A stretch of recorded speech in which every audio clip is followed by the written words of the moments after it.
without interruption on Metro Cable 14, the Government Affairs channel on the Sacramento cable system. Today's meeting is being cablecast live and will be repeated Saturday at noon.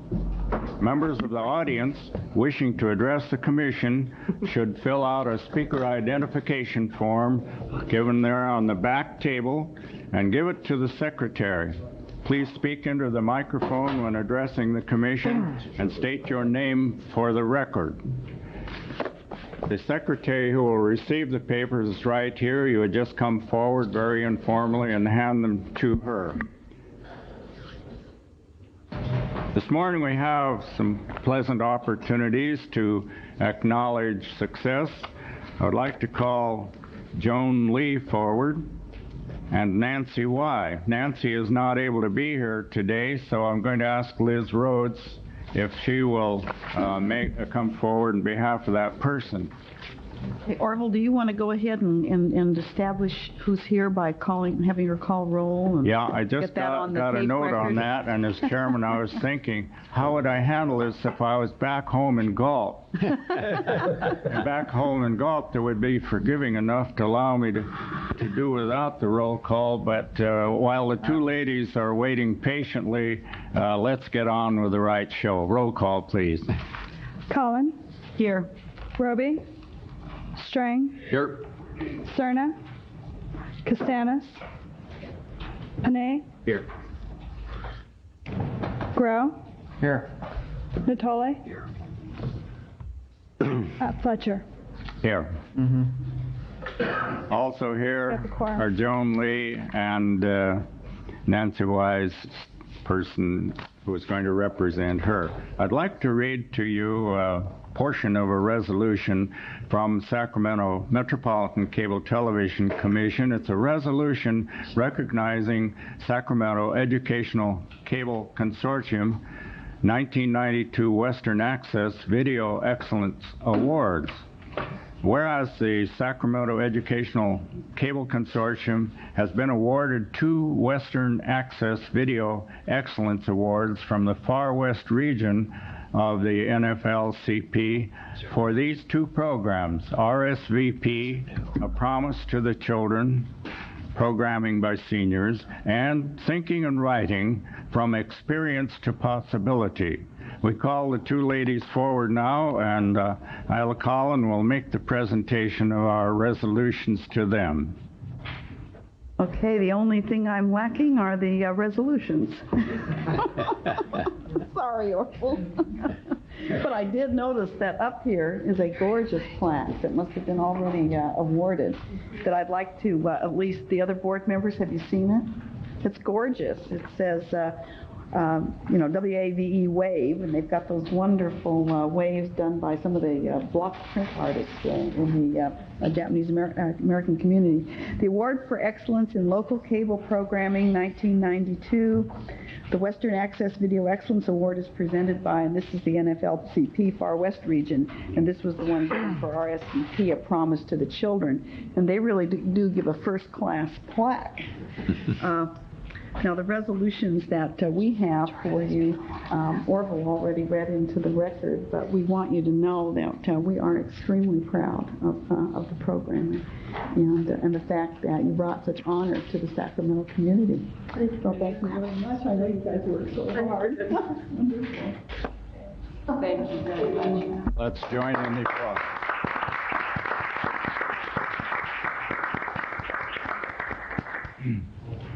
I'll just say, is this on? Yep. Yeah. I'll just say that it's really nice to be recognized for having a good time and doing something that uses your creativity. And usually you're getting honors for hard work, and this was not hard work. Thank you. Thank you again. Isla, you've made one presentation here. Oh, pardon me, I didn't realize. I can't bypass the opportunity to thank you, the Commission, for your support so that SECC can work with these people to make these kinds of awards happen. We're very, very appreciative of your support. Thank you. Thank you, Liz Rhodes. Very much.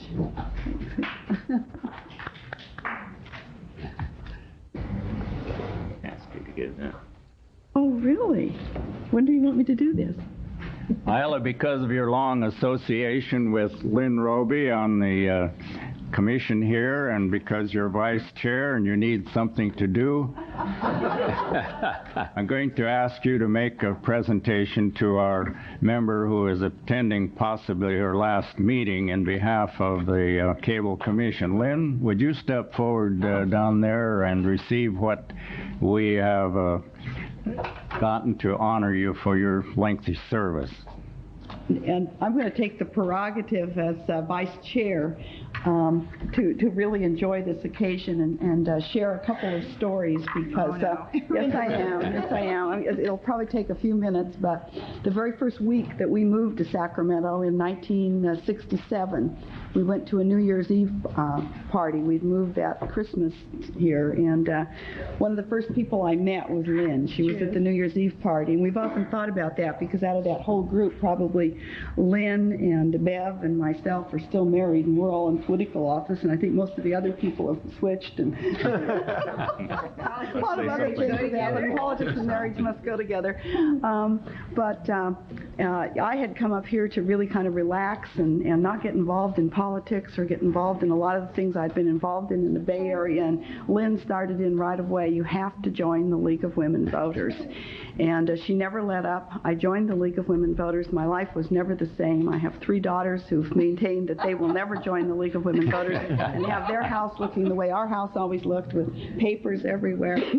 But when I wanted to, when I finally made a decision to run for public office, the first person that I called was Lynn, and shared with her the fact that I really was very discouraged about the direction that the county of Sacramento was taking, and I wanted to run for the Board of Supervisors. And since Lynn and I had been working, putting together Bob Matsui's campaign, that was the campaign for county supervisor, why Lynn immediately said, "That's great, I'll be your campaign manager, and you've got to call Ed Dolan, I think, at the Sacramento Bee, and immediately make an announcement." And I mean, before I really realized what was happening, I was off and running for the Board of Supervisors. Lynn Roby, who is no slouch at thinking, really wanted me out of the way because she wanted to run for the city council, and she was so afraid that I would run for the city council instead. Not true. That's true. That is not true. That's true. But anyway, we've had a very long association. We've had a lot of fun. A lot of people think we are sisters because my kids call her Auntie Lynn. I know it's just been a wonderful association all through the years. We've had our ups and downs together, our agreements and disagreements, but I know Lynn really believes in public service. She's a very bright and dedicated woman, and we're going to miss her very, very much. And I know that she's given good service to the Cable Commission, and this seems like such a small token of appreciation, Lynn, but really given with a great deal of thought and appreciation. Your turn now. Isla always stretches some of these stories. The truth is that I remember very clearly the day that we decided that she would run. It was a rainy day, and it was a league annual meeting, and we had just found out hours before Bob Matsui was not going to run, and I said, "There is no question about it, you're running." We thought that we really knew something about top politics. I think we had 2 lists or something, I don't remember. But it was 2 names. 2 names probably. But we campaigned a year, and that a full year. Isla was a terrible candidate. She hid from us. It's true. She always told that when everybody got their tax bill, she had to walk after them and smoke. But we've always been good friends, and I want to tell you that many, many times people have called me and said, "Now you better call Isla about this or that." I say, "No, I don't need to call Isla about this or that." We truly have been wonderful friends. I feel very good about going off the council. I feel, wonderful about it. I've had 13 years. I'm very proud of my record. I leave a district that is absolutely fantastically beautiful. I moved into the pocket because I remember every berm and every setback and every fight. And going home last night, it's just a wonderful place to live. I feel good about everything I've done. I feel good about this Cable Commission. I wish I could say where I'm leaving a lot of fights yet, but it sounds to me like you've got a few. Got a few. But we are lucky to live in a city. Thank you. And I think that when it comes time to say, when you retire from the council, as a person who's lived in your district, I got districted out of your district, but I've lived in your district for a long time. That's absolutely true. When they were going to urbanize the South Pocket, I went home and cried. I was at the city council meeting that night, knew the battle was over in terms of the type of urbanization, but I want to say that they have done a fantastic job of urbanizing the South Pocket, and a lot of that effort is due to your diligent work. It is a tremendous place to live, and I think the people that had you as their representative were extremely fortunate. You're prejudiced. I am prejudiced.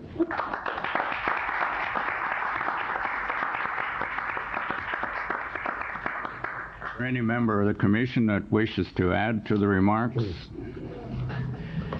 Well, I just want to say to Lynn, she's been a fabulous representative for the city of Sacramento and the people in the county, and we in the county really appreciate all you've done, Lynn. Thank you. And I would add the word of conclusion by saying we hope that you find that your retirement is worthy of all the years you've put in, that you'll find things to do to substitute, and you're even welcome back here on any occasion that you'd like. I might say this is just the beginning, it's not the end. Okay. All right. We're going to move to item number 3. We're going to hold the hearing item number 2 until we've taken care of some business, which I believe will move quite rapidly. I'd like to call upon Kim Ruckert of Sacramento Cable, who has a presentation, status, update, whatever remarks you consider appropriate. Mr. Ruckert. Thank you, Chairman and Council. For the past several weeks, I've spent extensive hours analyzing and how to deal with the problem of program content on access channels, how to provide better quality programming on access channels and still respect the First Amendment rights of all people. I would like to make it clear that Sacramento Cable has no interest or desire to exercise any editorial control over any access channel. We do have an obligation, though, to listen to our customers and try to provide programs that they find entertaining, educational, and of the highest quality. So when our customers responded, as they have over the past few weeks, and it's primarily concerning the programming that is running on Access Sacramento, I felt obligated to get involved. I have met on several occasions with the executive director of Access Sacramento over the past few months over the quality of the programming. He has assured me that the quality would improve. Others in this chamber have mentioned the need for better quality programming, but it continues to deteriorate to its all-time low. When we have gotten to the point that frontal nudity, rape, and abusive foul language is considered programming that is representative of this community, we have a very serious problem. Our customers are demanding that the Commission, Sacramento Cable, and Access Sacramento Board take action to prevent this from becoming programming on basic cable that is paid for with public funds. Our children, parents, senior citizens should not need to be concerned that while flipping through the channel lineup that they may come upon explicit nudity and other explicit sex acts and language that is normally protected by scrambling devices. Therefore, I am compelled to request that the Cable Commission consider the following recourse, since Access Sacramento does not feel that they have the right to reject programming that does not meet the community that we serve. 1, restrict all funding for programming that displays frontal nudity and foul language. 2, reevaluate the Access Board and replace or re-elect representatives from a cross-section of our entire community, not a board made up of a majority of access channel producers. 3, amend the franchise so that Access Sacramento is restructured to specific types of programming. Our company is willing to go through this process immediately if the Commission would feel that it would accomplish the above results. And finally, I'm sorry to see that Access Sacramento cannot control itself, but believe me, the real controller in this situation is going to be our customer base. They will not tolerate this type of programming indefinitely, so as far as I'm concerned, let's get this problem resolved now, once and for all. Thank you, Chairman. Thank you.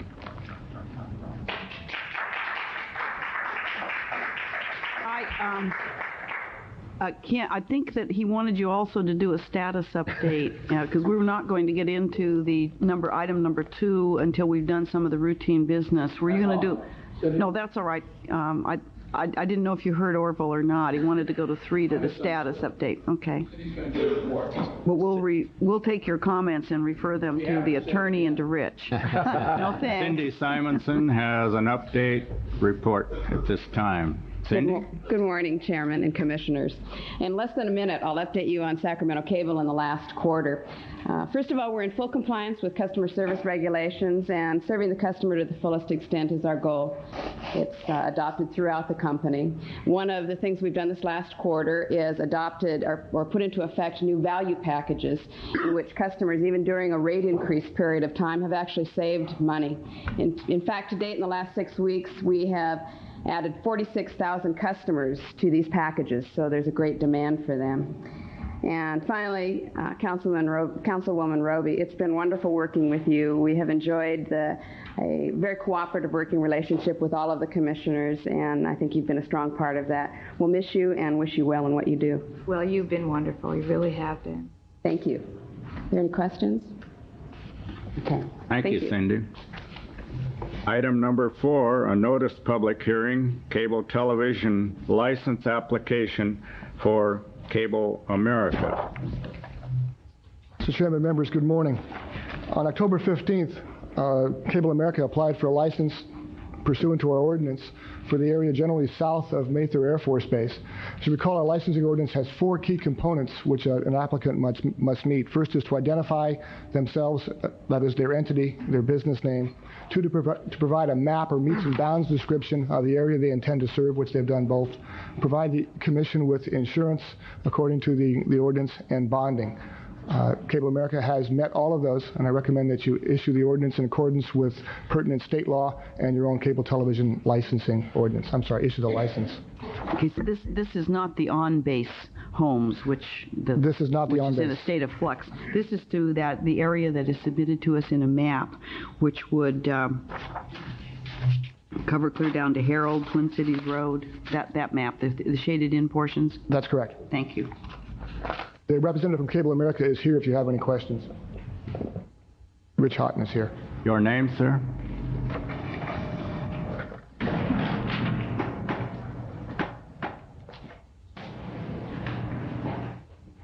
My name is Richard Houghton. I'm Vice President of Cable America, and what I'm here for is not to make a presentation, but essentially to answer any questions that you might have concerning our application. All the information as far as what we're asking to serve is in there, and I'm here just to respond to anything that you might be concerned about. Okay, and staff has satisfied that they have all of the mandated information that they need? Yes, they do. Okay. They are requesting a phased approach to build the area in 15 phases. I'm requesting that you delegate to staff the authority to move the construction from one phase to the other. It's a process we're fairly familiar with. It's a very small build. I'm satisfied that the coordination with Public Works and utilities is already in place. Okay, and that's all in the unincorporated area? Yes. Okay. I would move approval then of the resolution issuing a license to Cable America Corporation. Second. It has been moved and seconded. Before we take any action, we do have another person from the audience to speak.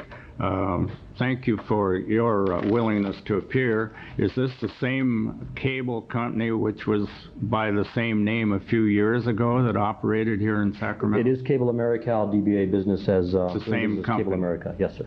We're still serving Mather Air Force Base at this time, and we're looking to go out into the unincorporated areas where there's no service and expand service out there. Okay, thank you. Okay. I'd like to call on Callie Carney, who wishes to speak on this topic. You have 3 minutes.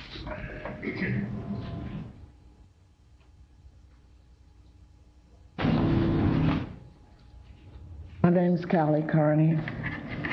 I live at 3288 9th Avenue, Sacramento.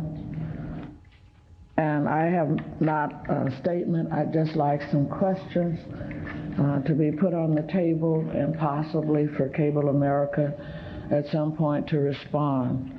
My concern was I didn't see anything in the report in terms of the input that the area on the map has been given in terms of what they would like to see happening in this area procedurally as you develop the new franchise there, and nor have I seen any information that would be considered.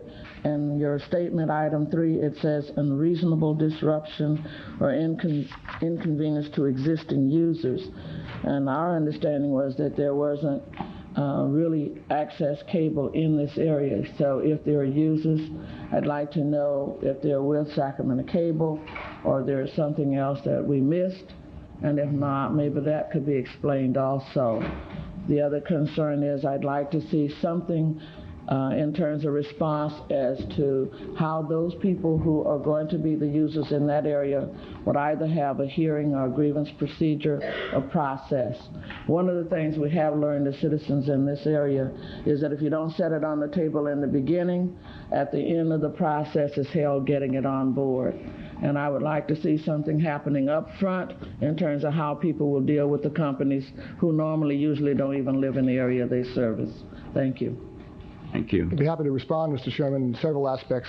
One, under your licensing ordinance, it's the cable operator which proposes the area they wish to serve. It's not like our franchise proposal where we solicit what will occur. 2, you have regulations in effect in many respects relative to Sacramento Cable and any new cable company which you may license or franchise. This is not an overbuild. This is an area that is currently not served by Sacramento Cable, although it is licensed by Sacramento Cable. It is a potential for overbuild. Relative to the concerns for construction, you've adopted construction rules and regulations. We've built, this is a relatively small build. Sacramento Cable has built 3,000 miles of plant. The regulations have been refined, put in place in practice. There are several notification requirements prior to construction for each resident. There's a review procedure relative to placement of pedestals that is in place. When the company becomes active, they will be in a visible situation. So first there's the idea that the company itself will try and do a good job, but you also have in place very recent, I think very good customer service regulations that will apply here as well. So I believe the Commission has been proactive in this regard. The concerns for impact on individual homes, while they are there, we have mitigation measures and 6 years of construction experience to know how to work with people and make the process come together in a healthy, easy way. Is there any member of the Commission who wishes to comment? What happens if they don't? They do have to. They've obviously posted a performance bond, correct? Correct. And then they would have to go through a bill that would be coordinated through the Public Works Department. That's correct. Is that correct? There's still a requirement for an encroachment permit for each phase of construction. And the same type of build, if this is done underground and overhead, the same kind of standards that applied to the franchisee or to any other licensee would apply to. That's correct. This one. I guess the other question is just the timing. Whether companies actually get in there and provide the service under any type of timing deadlines. Do we have anything like that? No, we don't. They're granted a 20-year license under a licensing ordinance. And per your decisions 1987-88 on the licensing ordinance, it's at the company's discretion on whether or not to complete the bill. For example, or whether to even start the build. But if they mess everything up, the performance bond would come in and take care of our streets and et cetera. That's correct. The performance bond numbers were approved by the Public Works Department several years ago as being sufficient to return the public property to its pre-construction condition should that be necessary. Yeah. In this case, the phase construction is so small that it would be relatively easy to correct any problems. Well, I think it probably doesn't appear small on the map. It looks to anybody looking at that service that's a huge service area. I think what most of us recognize is there's a tremendous stretched out problem. There are not many homes in some of those areas. Much of that land is not even zoned residential. Some of it is very large lot type of homes. And some of it is in extremely environmentally sensitive areas. And I guess what I'm concerned about is in individual portions of that build, how that's going to get handled in terms of handling any type of build through very environmentally sensitive areas, if they have to use those to connect from one side to the other. They've got the Cosumnes River floodplain in between some of these areas, so they'd have to go a different way to get to it. They couldn't go through the Cosumnes. They'll have to maintain or stay within the easements and rights-of-way. The maps that I've seen put most of the construction on existing poles. Our ordinance prohibits placement of any new poles. There's, 6 miles of underground outlined. My recollection is that most of that comes down Bradshaw from their existing head end. And then, so you have seen some sketching? Yes, I have full detailed maps as well. So actually, this is slightly different than some of the more concentrated city areas where you do all the underground. This is overhead, most of it. This is the residential portion is all overhead. It's the underground portion is their main trunk from the Rockingham head end south from Mather on Bradshaw to Calvine, as I recall. Like President Ford. Any other question or comment? What we have heard in responding to the member of the audience who spoke, I'd like to reply that all the technical requirements have been met. The topics which you brought up are covered by regulations, but is mostly going to be covered by the performance of the company itself, acting between itself and customers. So our executive officer has recommended that we adopt today based upon all technical findings which are part of the application. They are in order, right? That's correct, Mr. Chairman. So that we have a motion and a second to adopt. Is there any further discussion? No, I think it's important that Callie's a very smart lady, and I think that she read the language in there that says, that ordinance establishes a process for issuing cable television licenses and mandates issuance of a license upon satisfying 4 requirements. Like it or not, cable television industry has always historically had a tremendous amount of clout on Capitol Hill. So we do what we can as local government, which isn't always what our citizens want us to do.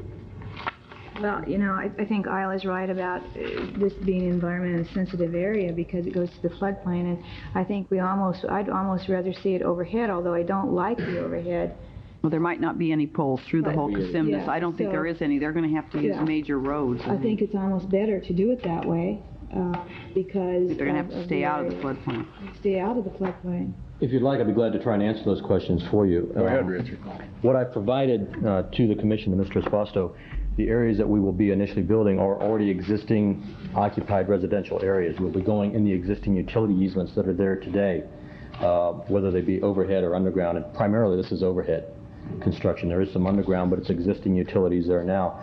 The size of the service area that you see that we're requesting is based on what we anticipate future growth to be in that portion of the county, and as the county develops, we'll have the infrastructure in place to extend into that. We won't be into those areas. As you'd indicated, there's no density there, there's no homes, it's not economically feasible. But as opposed to coming back and having to do small portions each time as it grows to get a license and wait, this gets the infrastructure in place, and we can, as developers build, if it builds and develops, we'll be there and ready to take care of that. So that's the intent for the large area, and the initial construction area is much smaller in there. It's where where it's economically feasible and where the residential community exists today. And while I'm cognizant of what you're saying, I recognize we're in the general plan hearing process, and much of this area is not foreseen for urban development. Much of this area is looked upon and will continue to be in more of an agricultural, particularly south of Cosumnes. And we understand that. And again, the urban services boundary doesn't envision at all urban development for the next 20 years out in this whole area. Just so you understand that. Okay. And if it doesn't develop, obviously we're not going to be placing our cable facilities there. But it's much easier to do it in an area that way than to get in and do individual streets and drawing all those lines. That makes it rather complicated and onerous to describe, obviously, the areas that we want to build. So it encompasses a whole area, but there's a much smaller portion of it to be built based on economic feasibility and where the existing residents are. The question I have Is this to establish, in a nice way, I'm going to use the term squatters' rights, in other words, that you then have a control for this purpose over that area, or are you going to go ahead right away with construction? Is this imminent? No, we're already in the design stages and in implementing construction now. We've already developed the infrastructure to get things going. No, we will be building out there. It's not a squatter's right thing. We have a vested interest here in the county with Mather Air Force Base, and with that closure, we have employees here, we have investments here. We don't want to see that go away, so we want to continue here, and this is a way to do that. Certainly. And then at some point in time, as Mather, once it closes and redevelops, we'll be looking at maintaining our infrastructure there in whatever way it redevelops. To bring up one other point, I don't need to ask you a question. I was just discussing with Andy about trying to respond to Callie's concerns about a hearing and grievance process. While there aren't hearings out in the local area, the hearings are held here before the commission.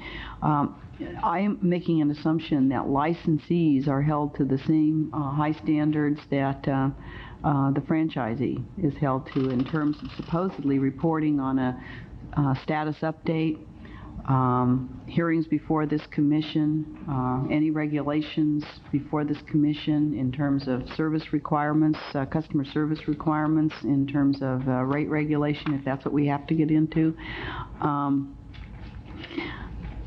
And, I do have to say that Sacramento Cable has been extremely forthcoming in coming before this commission every single meeting, reporting on their everything we've asked them to.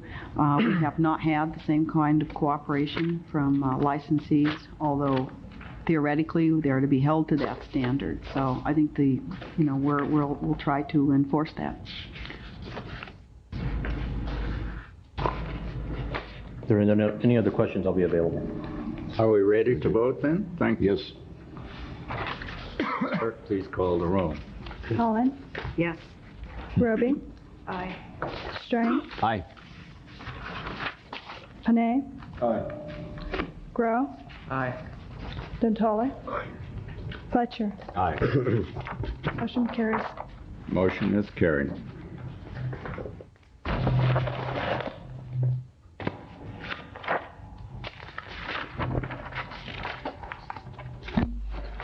We have so many pieces of paper here that you have to wait until we get the shuffle settled before we can move ahead.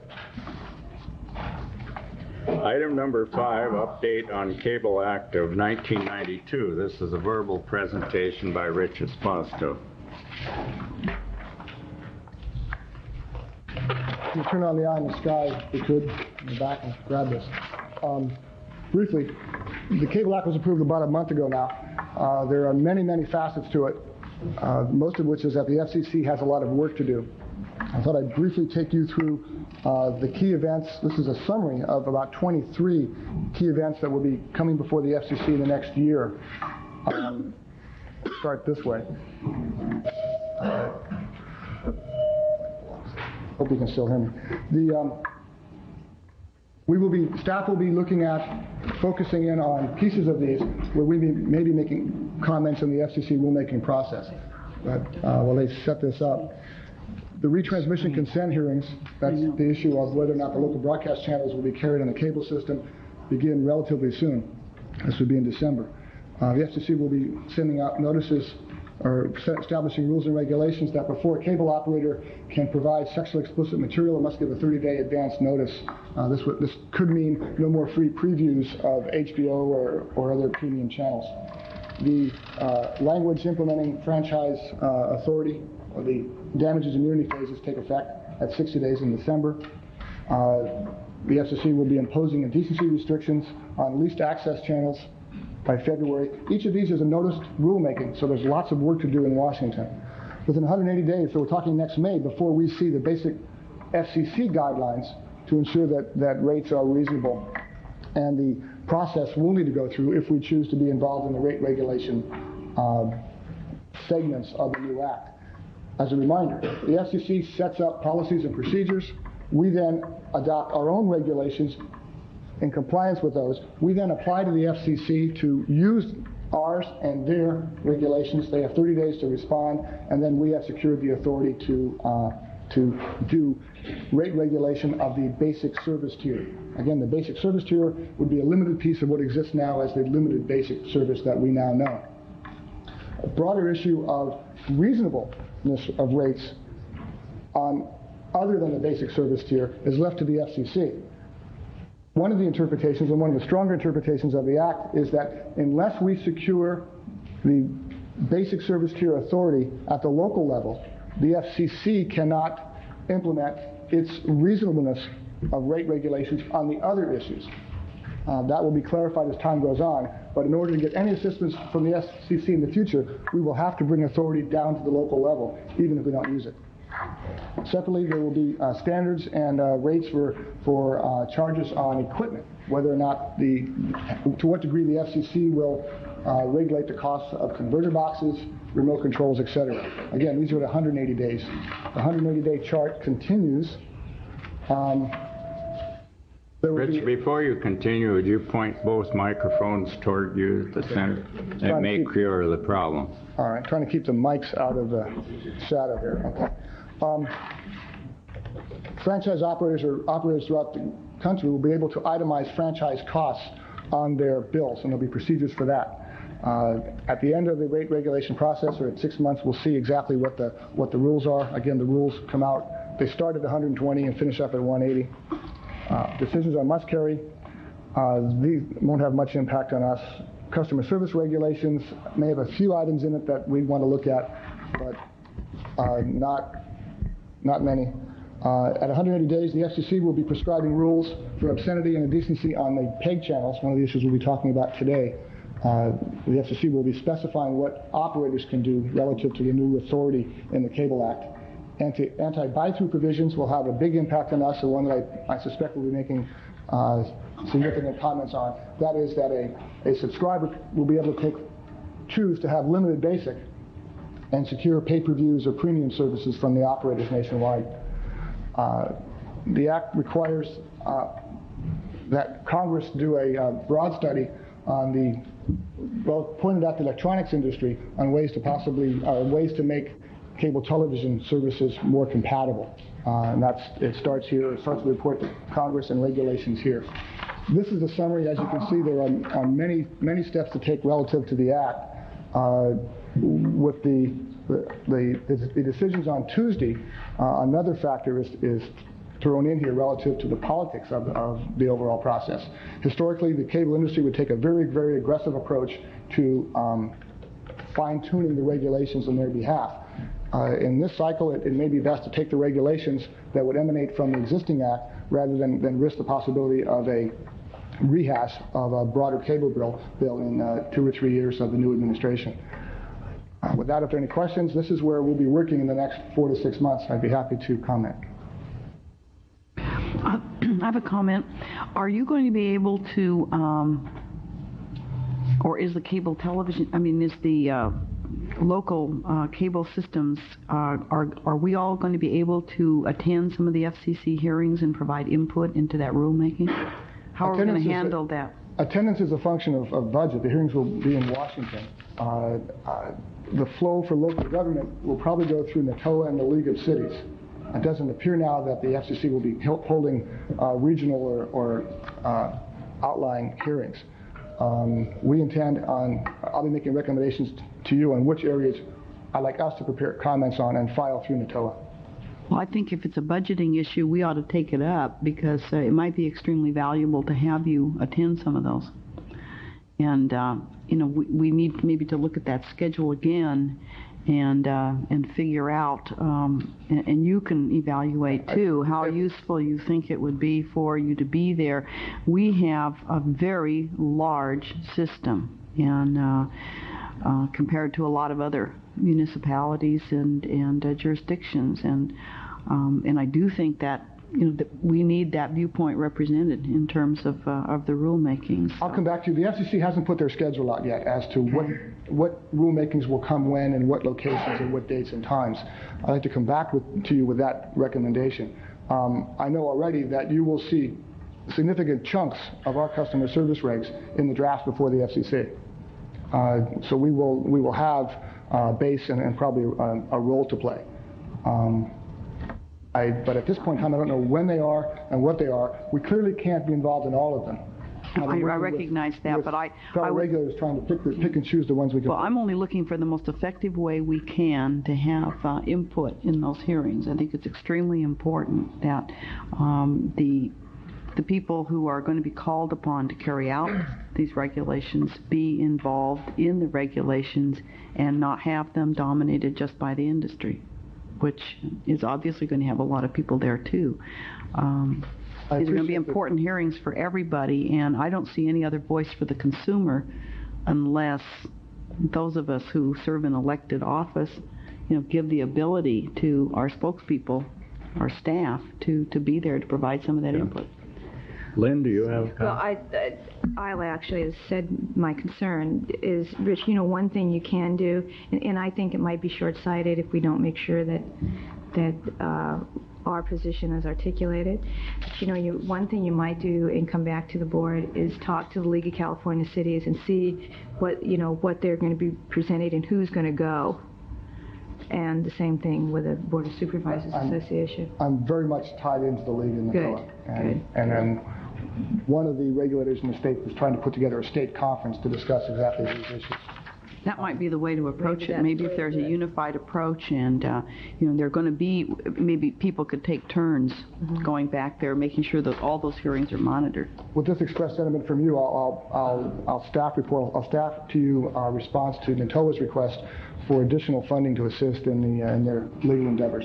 They've asked for a subsidy to support Arnold and Porter. Arnold and Porter did an excellent job relative to pulling the pieces together as the bill made its final days. I'll have that to you in a couple of weeks. Okay. Has NACO been involved? Yes. NACO's been involved. The League of Cities, the National League of Cities, the Conference of Mayors, the Consumer Federation have, for the first time since I've been tracking this for 10 years, they've come together as a single voice stating the same things. And I think that says a lot about, or a good part about how the bill got through. The bill clearly had political overtones to it, but there was one perspective, one set of recommendations. For the last 6 months, it's worked that way. Great. Other questions or comments? Rich, I know that you've just pulled all of this information together. Will you distribute it to us in the coming week? Summary. As the FCC comes through with their schedule and we lay out the priorities, you get it. All right. Is there any other comment, or can we close this one out now? Item number 6, then, the community programming status of grant agreements. At the conclusion of last meeting, you, Director, gave staff guidance on how to proceed relative to the new grant agreements. And without taking formal action, you expressed an interest in developing more clearly an entitlement grant proposal. I consider that to be an update of the 5-year grant application that is currently in effect. And you suggested or discussed that we look at funding 90% of future revenues that way. And at the same time suggested that we look at developing a performance-based grant agreement, thinking about 10% of the funds.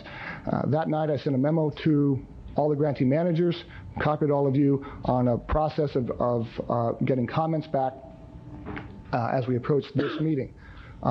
Because of some schedule things, it took us about 10 days to get the drafts out. Brent and I decided to prepare it or to present these as 2 separate documents, although there were many, many common paragraphs between them. The grantees got the drafts approximately 2 weeks ago. We met last week in a formal session to discuss what we had. This morning, the grantees provided me with their comments back. I think the process is going well. I suggest that Liz or one of the grantee managers comment on how they feel the process is proceeding.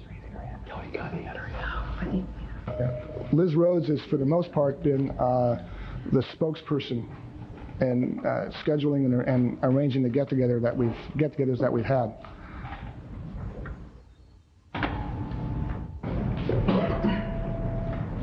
I'm Liz Rhodes, Executive Director of the Sacramento Educational Cable Consortium.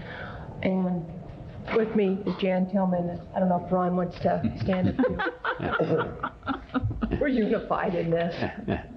I think the message that we want you to have is that what we're trying to do is to work through the entitlement agreement first, and then we will, as a group, try and move through the performance agreement.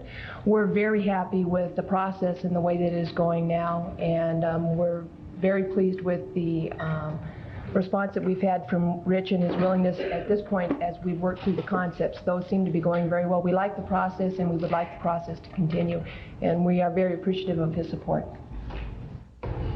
Jan, do you have Here. One comment that I wanted to make, and I agree totally with the comments that Liz has. It's nice to be working together toward a common goal, and I think progress is moving along very well. The one, and again, in the flurry of papers, you don't have to shuffle through it right now, but I wanted to make sure there is a packet of information that Access Sacramento's provided. This document was presented at the last cable meeting, and I think maybe got lost in the shuffle of carrying over business from last meeting to next. But this was a document that was created by our attorney, Craig Powell, addressing the issues having to do with the justification for the granting process. And so just that was presented for your information, and we would appreciate maybe for the next cable meeting having your attorney address those questions so that we might have his advice. Thank you. We'll note that. Okay. Well, thank you for your complimentary words, and it's nice to know that progress is being made in the attitude of harmony and working problems through to equal justice, shall we say, for every person. Is there any further comment to be made on item number 6? Item number 7. I think you had someone that wanted to speak on the item. I think someone wanted to speak on the item. I don't have any speaker form. Excuse me, there are 2 names, Craig Powell and Kelly Carney, and they both have green sheets.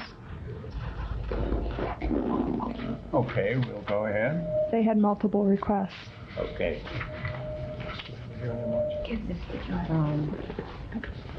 I would say that Lynn and Isla has sort of covered some of the things that I was going to address on this issue. The one thing that I would like to see considered in this area, and that's getting to Rick, also that in terms of the ICC having all of the hearings in Washington, D.C., we do have a possibility of getting a regional hearing, specifically since the Conference of Mayors and the League of Cities are already involved in the process. I think that if the request came from the county, along with those entities asking for a regional, they would do the same as the PUC or someone else in terms of public hearings, more accessible to those people who would like to have that input. I would make that recommendation that you try to see if that can occur. I think that is really going to be crucial in terms of community input. Everybody knows that we all can't go to Washington, but we certainly can have written in testimony, and if there's a regional hearing, either San Francisco, Los Angeles, somewhere in the region, that we can show up, at least representatives from the local areas who will have that input in terms of the designs that we're seeing we're going to be living with for a very long time. Thank you. Thanks, Kelly. Ron, do you wish to speak? Ron Cooper. This is again on item 6? Yes. Yeah, I had a couple. Right? I had items. I had questions about 6 and 7 kind of combined. We're still on 6. I don't know which one we're on. Are you on We're on 6 or 6. 7? Yeah. On 6. We're still on 6. I on 6? committed the error of not noticing that some of the people who wished to speak had a number of items on the same piece of paper. Now we're trying to retrieve that. I was going to call on number 7, but if there are people who wish to speak on item number 6, community program status of grant agreements, the chair is saying the meeting is still open for that. Well, maybe my question is on 7 because it has to do with timing. All right, and what we're we going to finished take up then at meetings. with 6, and we're now on 7. Isla? I just wanted to, even before Ron speaks or anyone else, I guess, if you'd like to know what my concern is, Orville, when we set the public hearing for March 4th, what I want to make sure is between now and March 4th, I thought the reason we went to scheduled monthly meetings between now and March was to discuss some of the substantive issues that are coming up in the work between the grantees and the director in terms of some of the major policy issues. Now, I didn't see any of those policy issues outlined on here today. I heard the three spokespersons say that they think that the meeting went well. What I'd like to see developed over the course of this would be that we're not faced with every single issue in March 4th. I would like to see how far along the talks are going, what seem to be the major issues that are coming up in those discussions, what are the major policy sticking points, and we begin to address those so that we just don't have the whole thing hit us in March. Now, that's what I thought we were going to go to monthly public hearings for. Otherwise, I don't see any reason for holding monthly hearings if we're not going to begin to tackle some of those major substantive differences that might need to be decided. And so I don't know who's going to, whether Rich, that should be your responsibility to draw up a list. I know the grantees sent 3 recommendations that they wanted to see discussed. I might agree with one of those being discussed. I might think it's premature to start on the others. But that's the kind of direction I think we should be giving Rich, and we should be getting some feedback on. That was my comment on number 7. I think it's too late just to say we're going to have a hearing in March 4th. We've got to decide a lot of these issues along the way. Right now, though, we've taken the process based on the direction from last month, and let's be sure that staff understands what it was that you wanted.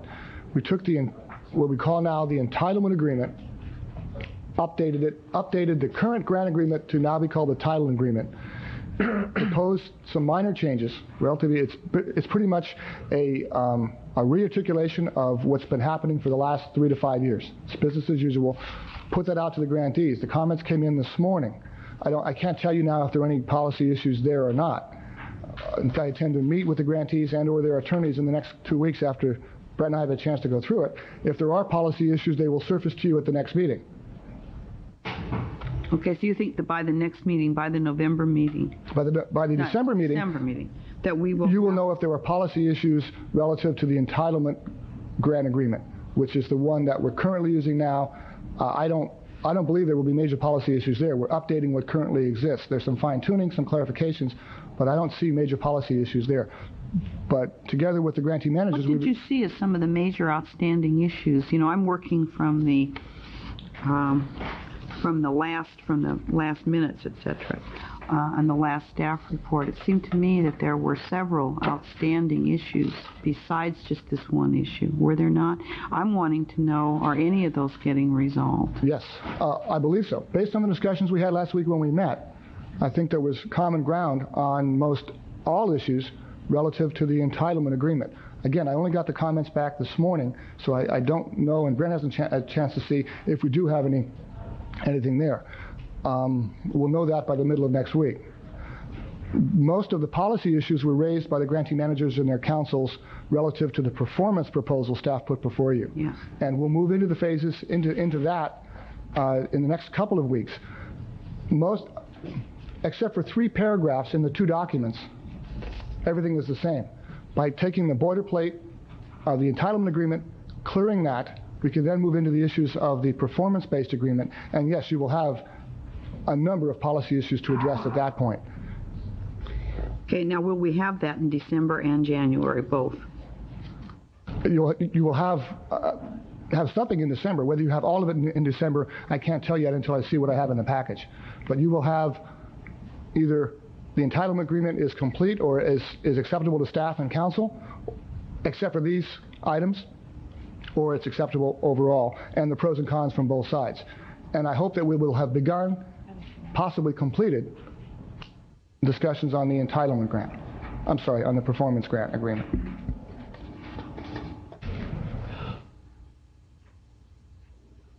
Further question, Isla?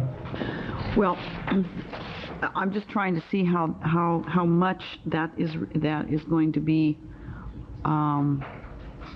addressed by the memo that we received, because you've got a memo from what they sort of wanted for the November meeting, where the grantees thought the process would be by the November meeting. Maybe they thought that we would be able to establish funding levels and have some of that discussed at the November meeting. And they review the progress on contract language revisions. Maybe they thought we'd be ready in November to do that.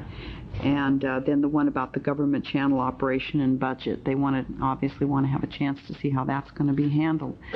And it seems to me that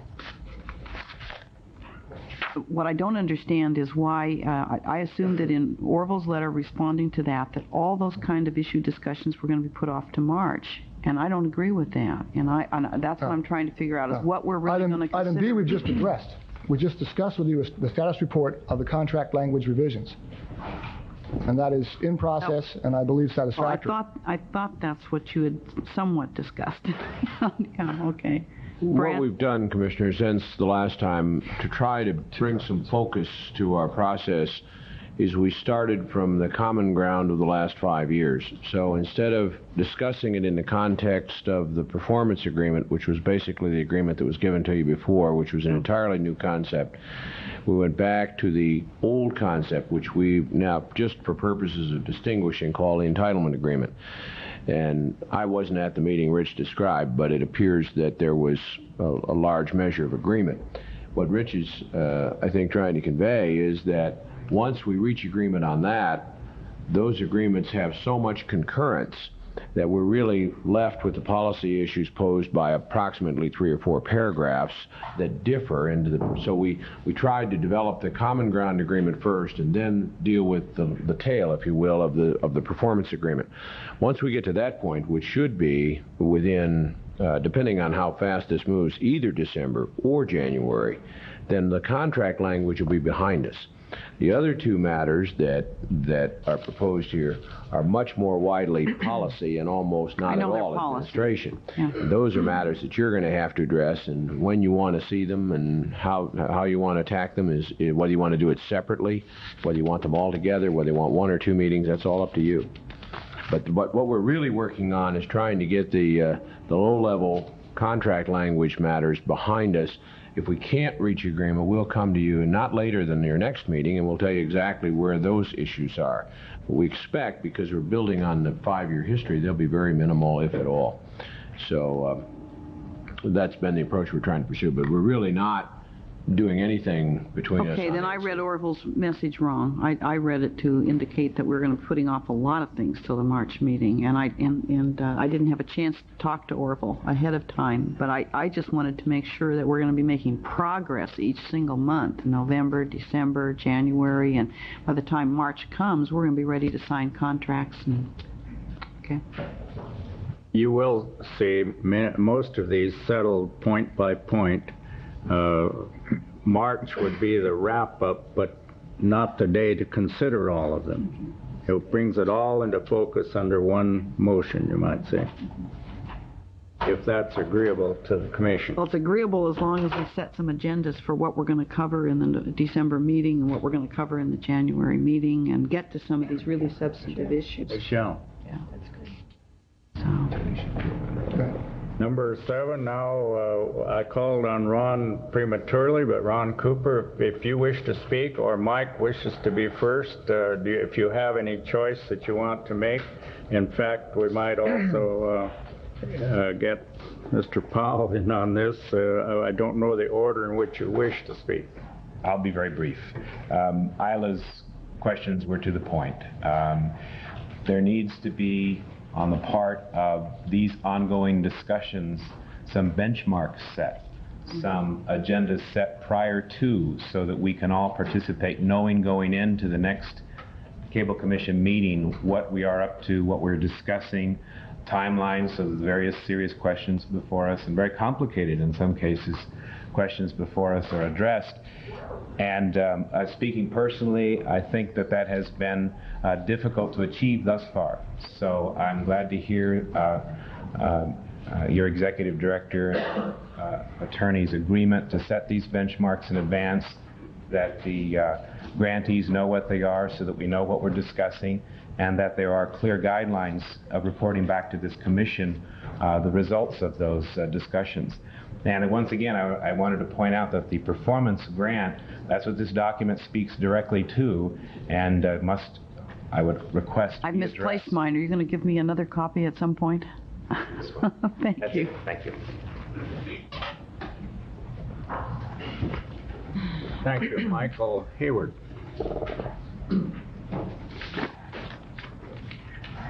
Michael Hayward, Access Sacramento. I would like to stress to the Commission that the question of funding is obviously a matter of great concern to all the grantees. It's an issue that we have been anxious to put on the agenda for discussion for something like 6 months, but sort of been put off procedurally. We were first asked to define the community's programming goals, and we spent a number of meetings doing that. We did that. And there was a suggestion at that time that after that was done and some discussion of funding would follow to see how we could implement the programming goals. We are still waiting to begin that discussion, and we would consider it a real favor if in the agenda of the next meeting we could turn to that subject. Thank you very much. Mr. Powell? The only thing I want to add to it is at the last meeting, I had submitted to you the memo that Ron had pointed out. And this goes to the question of whether or not we should be having a separate entitlement agreement and a separate performance agreement for Access Sacramento. Access Sacramento is something different, is somewhat different than the other grantees because it serves a role as a manager of a public forum. And that has definite different constitutional implications from the other grantees who are not really performing the function of a public forum. I prepared a memo addressing the constitutional problems of having grant conditions be imposed on Access Sacramento that are directly related to the content of what programming you want produced with those monies. What I think would be constructive is if we place that on the agenda for the next commission meeting, and that perhaps you have Brent prepare a response either in writing or orally so that we can flush those issues out and bring it to a head and make a decision on it. I think we'll make a lot of progress in the next commission meeting if we can do just that. Thank you. We shall do that. Liz Rhodes. Liz, do you wish to add your comment to what has been said so far?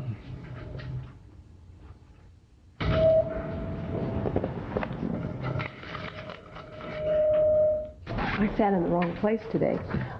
No, I don't need to say anything. It's just that I think Commissioner Collins covered our concerns, and just that with the 3 items that were there, we just wanted to make sure that A and especially C, that just at some point in time before March 4th, that those could be brought up and discussed. And I know that we have spoken, SECC has spoken individually with most of you about item C, and just on our memo to you, and just that we just wanted to get out on the table so that there's a clear understanding what community goals are and what the parameters around those goals are in terms of each of the grantees. That would then be including the government programming, that we were all treated at the same level. So that was just basically our concern. Thank you. Thank you. Is there any comment or question from the commission? Just one quick question for Liz. In your conversations and meetings together, the 3 grantees, have you talked about one of you being different than the others? Are you recommending anything different for part of the grantees than for the others? I hadn't thought, actually, until Mr. Powell was talking about access being slightly different, which it probably is slightly different. Have you talked anything about that in your meetings with all the grantees together? We have discussed that internally, and we recognize that there are some, and that has been part of the process in trying to come up with that entitlement agreement. And one of the reasons I think why we tried to separate the two, why we tried to deal first with the entitlement and then set aside that performance agreement, because there are some differences in that. So and exactly where those differences are and how to resolve them is it's something that's going to take a little bit of time, I think. Yeah. That's one of the reasons why before, too, I wanted to state that we're happy with that part of the process, and that Rich took the time with us last week to sit down and work through what the agenda items were or what the intent behind some of the things are, because that helps us tremendously in terms of moving ahead. And I think that's kind of where we're coming from on these issues, too. Good. Does that answer your question? Yeah, yes, it does. It sounds like you're really moving forward and you're doing a good job. I just wondered, between the three of you, if you were going to make some separate recommendations about, and frankly, I think that the grantees probably are more aware of the differences than any of the rest of us. And I just wondered if you had been talking about, sounds to me like you're coming towards some recommendations that might be slightly different for each of your needs, to meet each of your needs. That's good. And as long as we continue to have the forum to be able to do that. Yeah, sounds very good. Thank you. Jan Tillman of KVIE. Good morning. I'm just going to follow up a little bit on Liz's comments and your question. What we have tried to accomplish over the last several weeks, particularly in relationship to the grant agreement language, is to focus on the commonalities among the organizations so that we can make this process as efficient as possible for you and for us. And yes, in our meetings with one another, we have acknowledged that there are some distinctions between both the operations and some of the programming philosophies of each of the grantee organizations, and anticipate that we'll be negotiating some of those things independently, because we are independent organizations, but we are now focusing on those things that are common. I'd also just like to follow up very briefly, Commissioner Collin, the issues that you raised today are issues that are extremely important to all of the grantees. We have been trying to get at those issues for several months, as been stated previously. And certainly, if we get to March and we haven't addressed some of these very serious policy issues that must be dealt with, we're going to find ourselves in a situation like we were last June.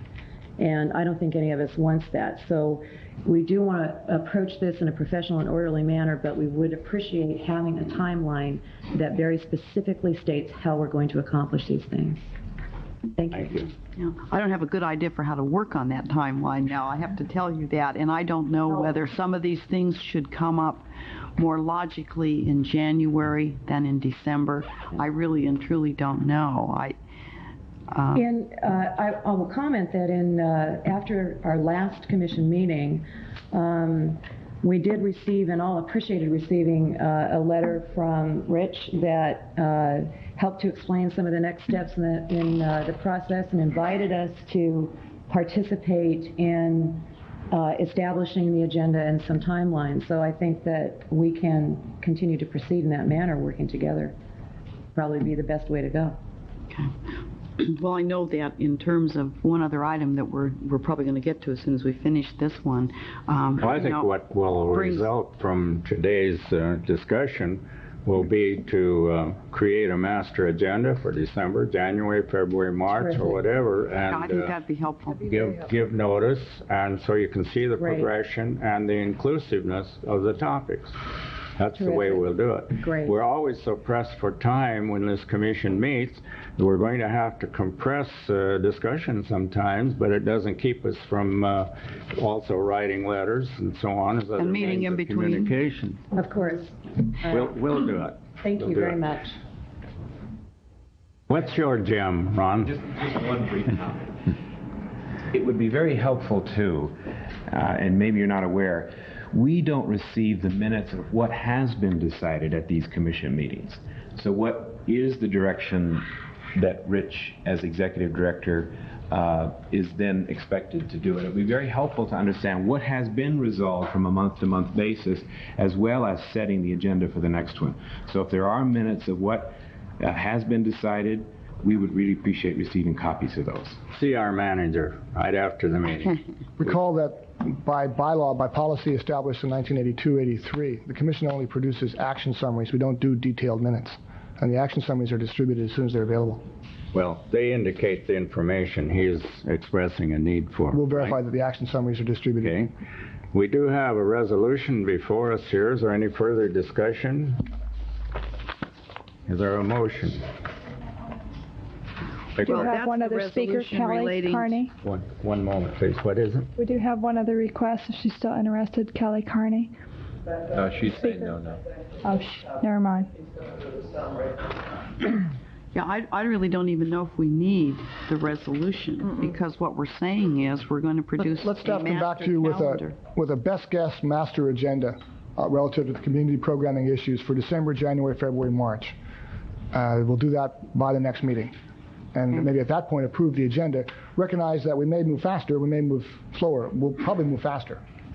So some items may change. But I'll take my best guess as to what I think the open items are and try and piece these out so that we don't have too many at any one time.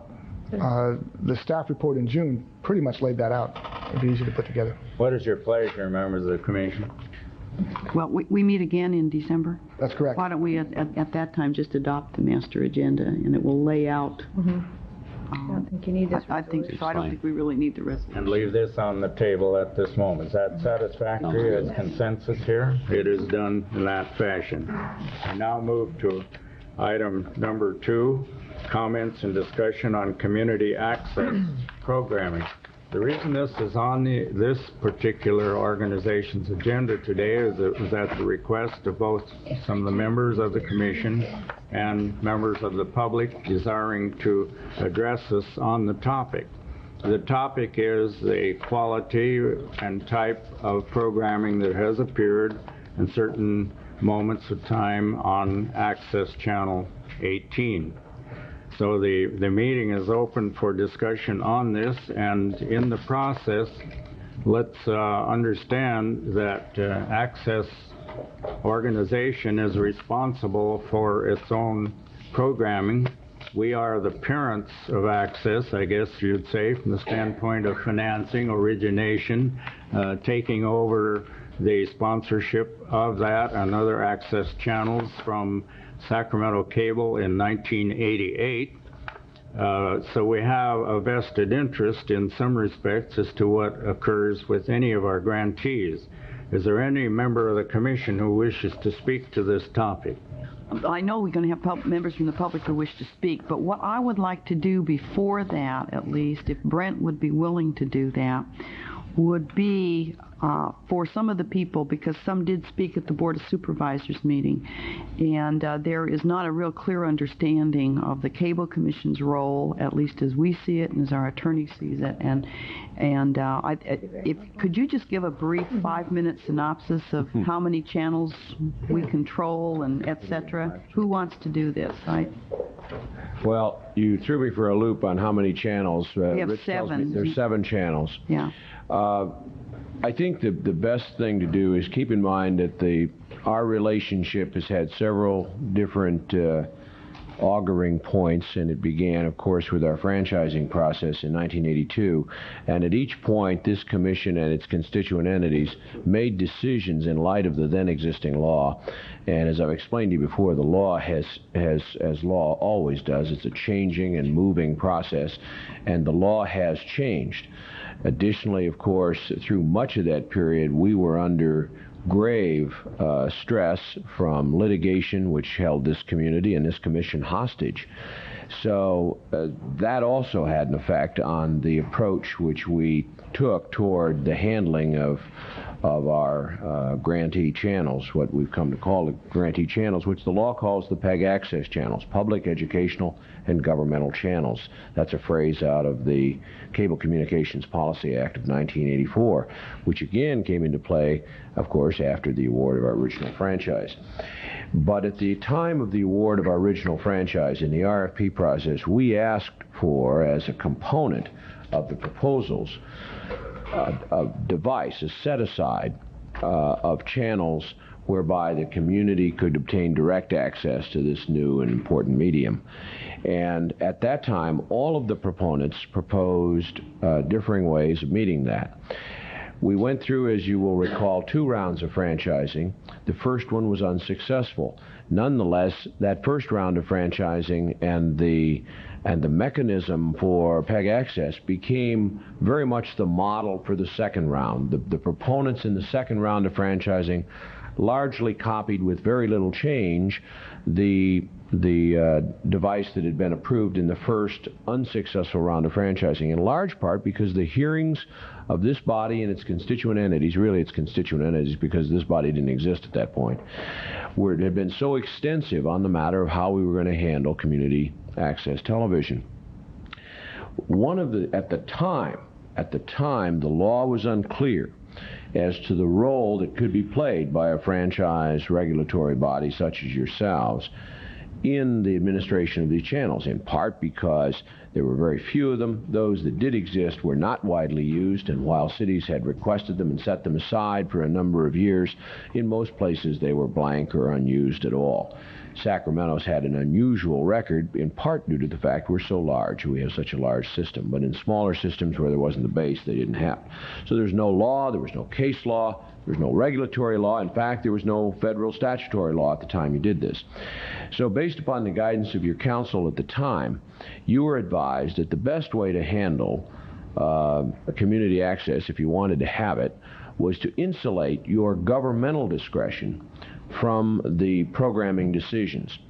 But it was clear, and you were advised, and I think all of yourselves and your predecessors made very clear that there was never an indication that people were going to be allowed to invade the citizens' homes of this city by means of this without any sort of oversight. In fact, what you struggled to strike was that balance between responsible oversight by people in the community who cared about what kind of programming was going into the homes of the community and this ambiguous and amorphous legal context which posed some real problems for your lawyers. The balance that was struck in the proposal in the first round of franchising, which your constituent entities put in the franchise resolution and which became the model for the second round, which in fact became enacted into the franchising ordinance, was this model that your commission would reserve in its franchising agreement with the operator certain channels and would designate certain community-based organizations to administer and direct that programming. It was never to be directionless programming. It was never to be a wide-open William Land Park, as Mr. Powell now contends. It was never intended to be that, because you knew, and your predecessors knew, you were dealing with people's homes and their children and their families, not with parkland and an amphitheater. So the approach that you struck at that time was to delegate this to certain bodies. Now that changed again in 1987, because in 1987 we basically created a new agreement with our franchisee, and an entire, what the law would call a novation. We started over. We kept some of the same terms. They were still called a franchisee, but we went to an amended and restated franchise ordinance and an amended and restated franchise resolution, and they were much, much different, as you know. That was done in the context of the litigation. We needed to develop the present value of our long-term stream in order to settle and fight the litigation, because we were left without defenses. We were left without assistance. And so at that point, as part of that agreement, the franchisee wanted to, for want of a better term, rid themselves of the difficulty of dealing with these channels themselves, and sought to distance themselves from the handling of the channels. At that point, the channels were delegated to you. And the organizations became your charge. And instead of being funded through the franchisee, you agreed to assume and to fund in accordance with your legislative discretion. That's what it says, those organizations. So the first watershed was the franchising process. Second watershed, the litigation and the restatement. But even at that point, you had no ability to exercise any real control for two reasons. Number one, you were beset by this vicious litigation, but secondly, the whole matter of the constitutional law really hadn't resolved itself. The next step is really the end of that first 5-year agreement, and that came up last year, and for a lot of reasons that you're all familiar with, we extended that 1 year, so we're basically operating on a 6th-year extension of the first 5-year agreement that came out of that litigation context. During that time, we have been helped. The Supreme Court has given a great deal of guidance to us as what we can do in a grant function. And though I've given you that advice before, and those are the policy issues that are before you. But you can't appreciate the conversation that's going on here, it seems to me, unless you keep in mind the total context. No commission, and I've been here from the beginning with Commissioner Collin and some of the rest of you, no commission, no board of supervisors, no city council ever contemplated, no agreement that you ever enacted ever contemplated that the programming on these channels would be without control or would be delegated to individual providers. Of course, the franchisees, you've heard Mr. Ruckert eloquently state today, has learned to their, I'm sure to their chagrin, that they cannot merely distance themselves by giving these channels over to the commission. But nonetheless, that's what happened in 1987. It is the commission's responsibility to ensure that its grantees are properly discharging their stewardship of those channels. And you have that authority. As a matter of fact, as I've told you before, we have a great deal more understanding of the constitutional restraints in this area as a result of the recent decision of the Supreme Court. I told you once before, your lawyers are no longer driving you in this decision. In 1987, we did because of the litigation. In 1982, because of the process. Now the question is, there is no legal question that you have control of how the public money that is expended by these grantees is to be expended. You may control it to the degree and in the way you wish to do so. Now, how you do that, what mechanisms you devise, whether you wish to continue to use independent boards of directors and check upon their performance of those, whatever mechanism you want to do is entirely matters of policy. It's no longer a legally driven issue.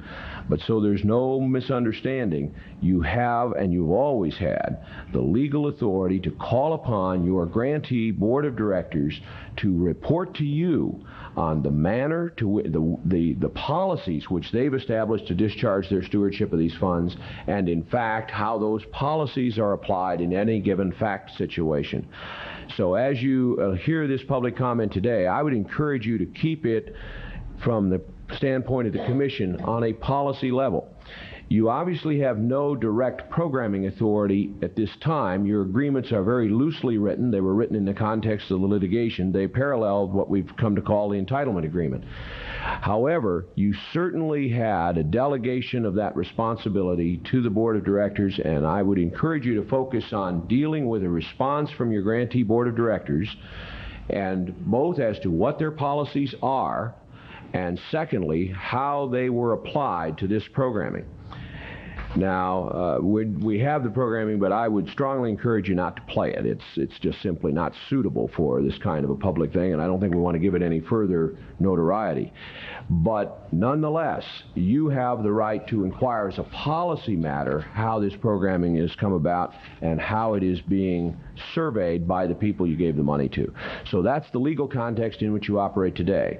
Let me deal with one more thing that Rich asked me to address a little earlier.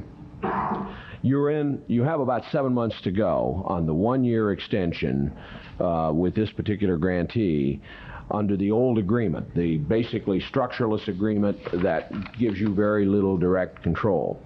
There are two things you can do if you find that your grantee is not discharging its responsibilities to a manner which you are happy with. Number one, you can wait till the end of this year, and you can make plans to change that agreement. We've had these discussions before. You can put additional restraints in those agreements. You can put additional responsibility in those agreements. You can strengthen those agreements. Of course, you can also assign those responsibilities or any responsibilities to a different grantee if you find that the grantee you have is inadequate to the task. Question comes, what happens if nothing is done and does this have to continue for 7 months? Your existing agreement calls for the disbursement of funds based on a programming plan, an annual programming plan which you've approved. The agreement does not have a termination clause in it because that was a conscious policy choice in the litigation wars of 1987. But it does have a provision that allows you to adjust the term of the programming plan. So if you are, and this is all stair-stepping, I'm not assuming facts, I'm just telling you what your options are. If you reach the conclusion that your grantee is not performing its responsibilities, that its board is not performing the oversight responsibilities that you wanted it to, and if you reach the further conclusion that you can't wait until the end of the fiscal year to remedy this, that there's no responsiveness on the part of the grantee to your problem, you have the ability to put on your next agenda to shorten the programming plan and ask for a new programming plan, and you may, in your sole discretion, approve it or disapprove it. So there is a way, in my opinion, if you cannot get responsiveness from your grantee, you don't have to sit and let public money go in a manner which is not consistent with your policies. You have some remedies. I should also point out, because I would suspect you will hear threats of lawsuits and so forth, that our agreement has always contained the provision that no commission money may be expended on part of your grantees to sue or maintain suits against the commission or any of its constituent entities. And we did that because we didn't want to fund a litigation machine. We wanted to fund a stewardship of the channel. So if there is that litigation threat, it would have to be funded somewhere other than with your funds.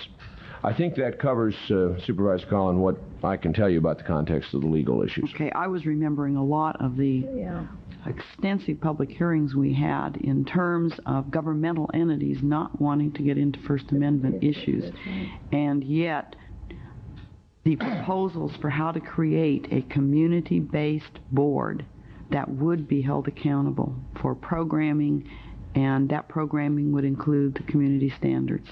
Well, I can recall that you spent a lot of time discussing the breadth of that board and its representativeness for the sole purpose of making sure that all aspects of the community had impact on those programming decisions. It was always clear that you anticipate, I'm sure you wouldn't have spent those hours and hours if you didn't think they were going to make decisions regarding programming. And I think that's certainly what I recall as well. Are there other comments from members of the commission? One quick question. Jim had a question. After you. Yeah. I just had one quick question, and I know we don't want to spend a lot of time. People are here to testify. As this commission is going to go forward to deal with all the grantees and the policies, where would, and I think Isla's right, is you need to have bits and pieces of them as you go so you don't end up at the end with all the policies. Are you going to deal with this particular programming part of it? Have you talked at all, Rich, about where that would come in with the grantees? Not so much in the programming. I'm more concerned about how to hold accountable boards of directors. That's what I'm talking about. That's the accountability issue. And I remember clearly a lot of the conversations, and there were many. I was right about that, in whether there would be another board appointed, and that was more than one meeting, actually. It was many. Oh, it was lots of meetings. Whether to look at accountability in relationship to programming, and I think some of that conversation was that is it appropriate for this board because of the fact that, well, frankly, there's a lot of issues here, but we never really came to a conclusion. But are you really going in that whole process with the grantees? Are you going to talk about that at all? Have you talked about? Well, we wrestled with this a couple of meetings ago because the question here is our agreement, what we call now the entitlement agreement, the last 5 years agreement, is really kind of a skeletal agreement. It says legally you have transferred the responsibility for the programming to the board of directors. What they do, your agreement doesn't specify. So one of the things that I've suggested that you might want to do is consider inquiring of the board of directors of the grantee what policies they have implemented, and then how those policies interface with or impact upon the programming that is at question. Because at this point, your agreement is of very little help to you. It was written in a different context, and it really doesn't give you much help. But they have always had the responsibility, and we don't really have any evidence in our files as to how that's being discharged. So I think that's one way you can do it. Once you get that information, once you bring forward that evidence, then you, as legislators, can act upon that. But I think the first thing you want to do when you get to the standpoint of you certainly, of course, want to hear from the public about this, but once you get to the point of your grantee, I think you want some evidence that can be brought forward to you of what those policies are and how they were applied here and how they're being applied day to day, because then you can evaluate it. I don't think it would be helpful for us to speculate on what they might do, should do, could do. Yeah. It's what have they been doing, what are they doing, and you're entitled to know. Jim Strang. From what I've heard from other people, an unacceptable standard has been allowed to be shown. I think we have to do whatever we should. We should be responsible for discontinuing it. And I'll be looking, Brent, for your advice after we hear from the public on what steps we should take today or at the earliest time possible to correct the situation. You've given us a couple alternates, and I think would like your advice. What's the quickest way to implement? Yeah. And let's say there's an amazing responsibility chain here. It seems to me, we are held accountable for those channels.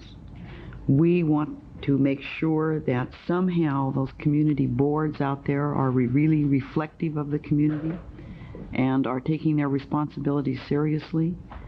And ultimately, one of the ones who's really damaged by this, whether we like to face it or not, is the cable company, because subscribers will call in and quit subscribing to the cable company. And those 7 channels dedicated to this commission, we're going to be held accountable for. And we have to make sure we're going to hold the community accountable, that the community boards. Well, I didn't mention that, but I probably deserve some public mention that I did receive a call today from council, or this week rather, from Council for Scripps Howard, both their Denver and Washington council and conference call, and they're very, very concerned about our stewardship of that portion of their system which the law allows us to have. It's not a standardless disregard for their clientele, and they're concerned that it is damaging their business. They certainly didn't make any threats. They're highly professional folks, but I think it is fair to say that this kind of circumstance could not continue unabated indefinitely without the cable company itself considering the impact upon its investment in the community. But I think we're a long way from that. I think this commission really needs to hear from the public about this. And as I say, we have copies of the programming. If there's any question, I'm an old prosecutor and I've done obscenity prosecutions. I'm not a sheltered individual, and I was disgusted. So I would not encourage you to show this here, but I would encourage you to view it yourselves, as much of it as you can take, because it is something that you should know about. But you should hear from these folks, and then you should get the evidence, and then consider what policy action you want to take from here forward. Okay, that's what I suggest. Let's hear from the public that came to... I want to ask you one question. I know that you're busy people. You and I have other commitments. How long a session... I canceled my noon, but the Board of Supervisors is going to meet in here beginning at 1, aren't they? I think we can finish by 1. We'll have to terminate shortly before that, from my point of view, but I can always turn it over to the Vice Chair. Oh, bless you, Orville. So we're going to say that we have about 1/2 hour. I have 9 speakers who have requested the opportunity to speak, and we're going to hear from the general public first. I'm going to ask you to limit your comments to 2.5 minutes, if we can possibly do it, so that we hear all 9 speakers in the time that we have left. And I will also ask Diane to be the timer, and at the end of the 2.5 minutes, you will have given signals. And is there a point of order, Mike, that you wish to express? Yes, Mr. Chairman, I would like to get a chance to respond as chair of the Board of Access Sacramento. Well, why don't you listen to the comments of the public first and then respond, Michael? I think you would find it more profitable because they can be included in whatever response you wish to give. Would you agree to that, Mike? If you give your whole presentation now, then you would be through, and we'll walk out, and you would not have adjusted it for what other comments are made. Janet Gross, would you please come forward?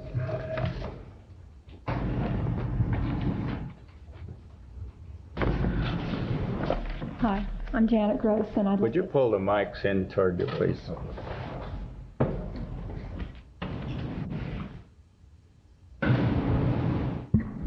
Is that better? Thank you.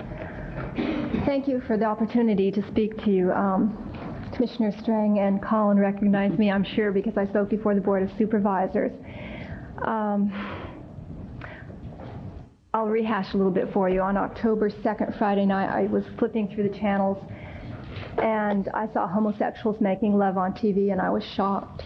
And so I watched the program because I wanted to register a complaint with Sacramento Cable. The program included homosexuals watching each other make love, and it included a rape scene where a young woman had spurned sexual advances. The young man took her into another room, tied her down, choked her, raped her. You saw his bare bottom, and he said, "You're too beautiful to die like this." I could not believe that these things were on TV. So I called Sacramento Cable and was told to call Channel 18. I called Channel 18. I spoke with Karen Moody, who is the public relations director, and she told me that Channel 18 has a policy that anything that is locally produced and submitted to them will be put on TV without being pre-screened. That lacks common sense to me. It's poor business. That means that a pedophile could make a film and turn it into that station, and it would be put on TV. I object to several areas of content in this film that I saw, which was called Dinosaurs. I object to the profanity. The F word was used a lot. I object to the homosexuality.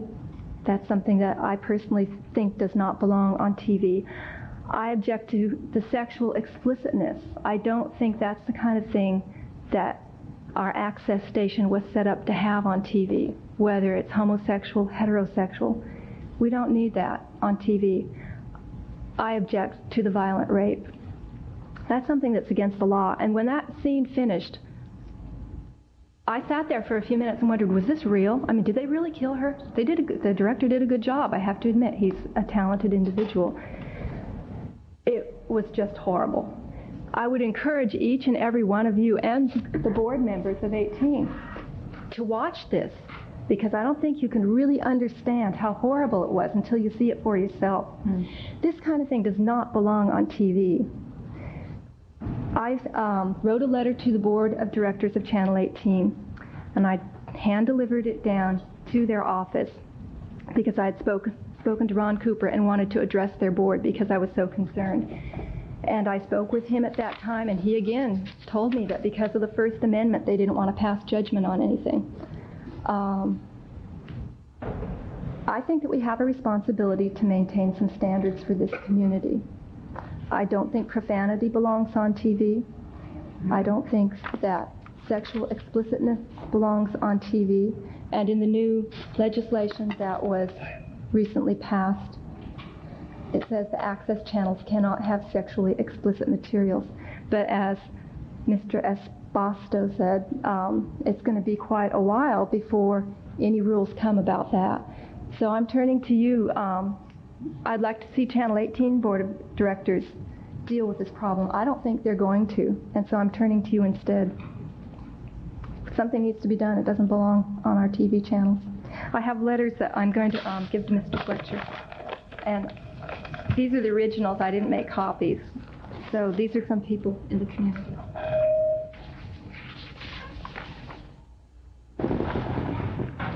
Your time is up. Is there anyone on the commission who wishes to ask a question? No, I'll save my questions for the Access Board Chairman.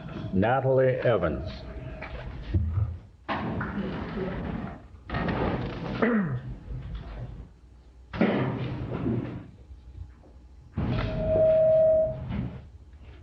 Hello, my name is Natalie Evans, and I'm a community producer as well as a resident of Oak Park. I had a couple of questions that I wanted to ask you. Who benefits by the plug being pulled on Channel 17 and 18? That was the first question I had. The second thing I wanted to say in response to what the lady had said just previously, and that was the fact that broadcast television has a lot of the same type of programming, and that's being cast during the, early afternoon hours. The other question I had was, why are we going to scramble in terms of what this gentleman was saying over here? Well, we can also use a cable converter to block the programs. One of the things that I wanted to say to you is I wanted to take a whole different aspect of this. As a community producer, I became exposed to a lot of children in the community, and I was able to bring a new skill to them. I was able to teach them about television production and programming and things along this line. What I saw happen was now we had developed a means of training them, giving them employment and things like this. For them to be able to take their shows and have them aired on Access Sacramento was now a new level of empowerment for each one of these people, not only for the youth, but for the seniors and the unemployed.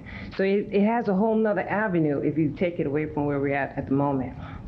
And I think what we need to do is remember that those types of avenues are necessary because we're facing a recession, which is looking like a depression, and we have people that really need another way of feeling more valuable. So the only thing that I would like to say in closing is that I'd appreciate it if you would leave Access basically the way it is. Maybe the powers that be can get together and decide how to use discretionary means, but kind of leave it the same way that it is. Thank you for your time. Thank you. John Webb.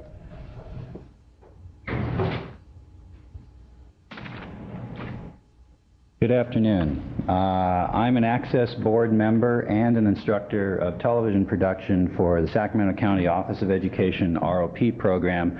I'm happy to see that one of my graduates here today is running the camera behind you there, Karen Johnson. She was in my class last year, and I have some of my students here today as well. I thought it was important that they should come down and observe this process. I wish to address the blatant hypocrisy exhibited by Sacramento Cable in its quest to seize control of our public access channels 17 and 18 for further financial benefit. I say this because it is obvious that Sacramento Cable is not interested in protecting the community from objectionable programming. Let's look at the other channels on the Sacramento Cable system. Video Jukebox, which aired on Channel 23 Saturday, October 31st at 1 p.m. in the afternoon, when children are at home and watching Madonna's video Erotica. Other titles being offered include Sexy MF, Rump Shaker, Sex You Up. Okay, let me remind you that the money that the kids punch into their telephone goes directly to Sacramento Cable over here. Okay, let me also point out that Sacramento Cable on October 31st and November 1st offered a free preview on the Showtime to all cable subscribers. This included the 8 o'clock showing of the R-rated movie Silence of the Lambs, Mr. rated Webb, R for adult situations. The subject of the day is the programming that is carried by Thank you. Access, I'm addressing and that. you are not addressing that in your remarks. Okay, let me move on then. It is the function of this commission to protect the contractual rights of Sacramento Cable community producers from the illegal, as Sacramento Cable admits, Mr. Ruckert admitted that in the Sacramento Bee, the illegal move to censor programming. Why is Sacramento Cable blathering like this? There is a strong suggestion of a hidden agenda on its part. Sacramento Cable could easily increase its revenue if Channel 17 and 18 were turned into mindless programming such as the Playboy or Video Jukebox channel.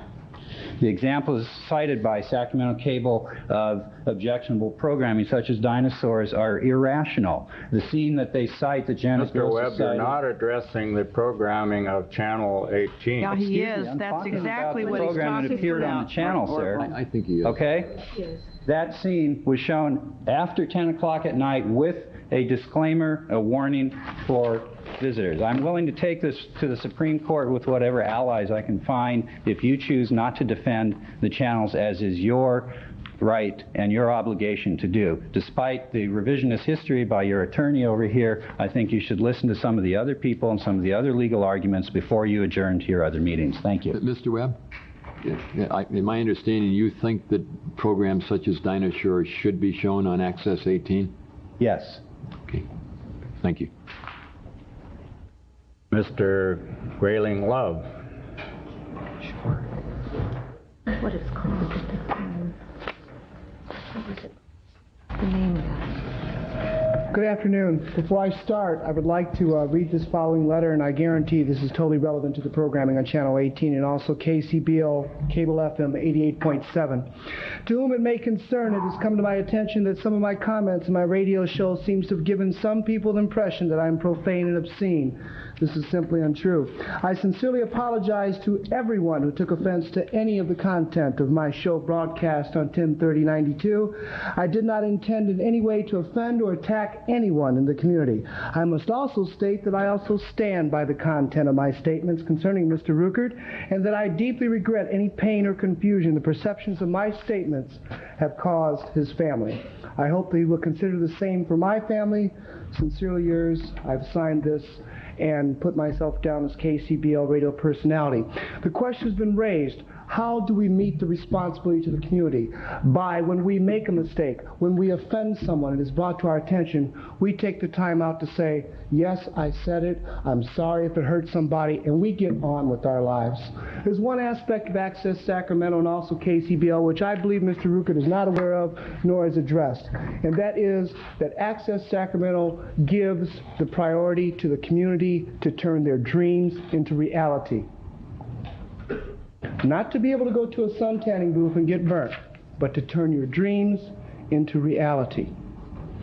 That's what I appreciate and love the most about Access Sacramento and also about KCBL. There's a number of programming which I think that if I were watching with my children, I would not want to watch. There's a number of issues which I believe in my own personal taste I would not like to deal with. I would like to also take into consideration Mrs. Janet Gross. I respect her and appreciate her for her hurt, for her confusion, for her concern. I support 100% her right to say it, and I defend her right to be heard and to be considered and to be tolerated and to not be censored simply because I have a different opinion or because I didn't win the election the other night. I have no problem with any of this. As a matter of fact, I would like to, through the board, extend to Mrs. Gross any apologies and consideration for her pain, which she may have read in the paper by some misquotes by Mr. Ruckert. At no time did I attack nor use any obscene, profane language in reference to Mrs. Gross. I only question, being a parent myself, what is a 7-year-old doing up at Friday at 10:30 p.m.? I thank you for your time, and again, I apologize sincerely to Mrs. Gross for any hurt she has, and also to Mr. Ruckert for taking my statements out of context. Thank you. Thank you. Bob Crimmins?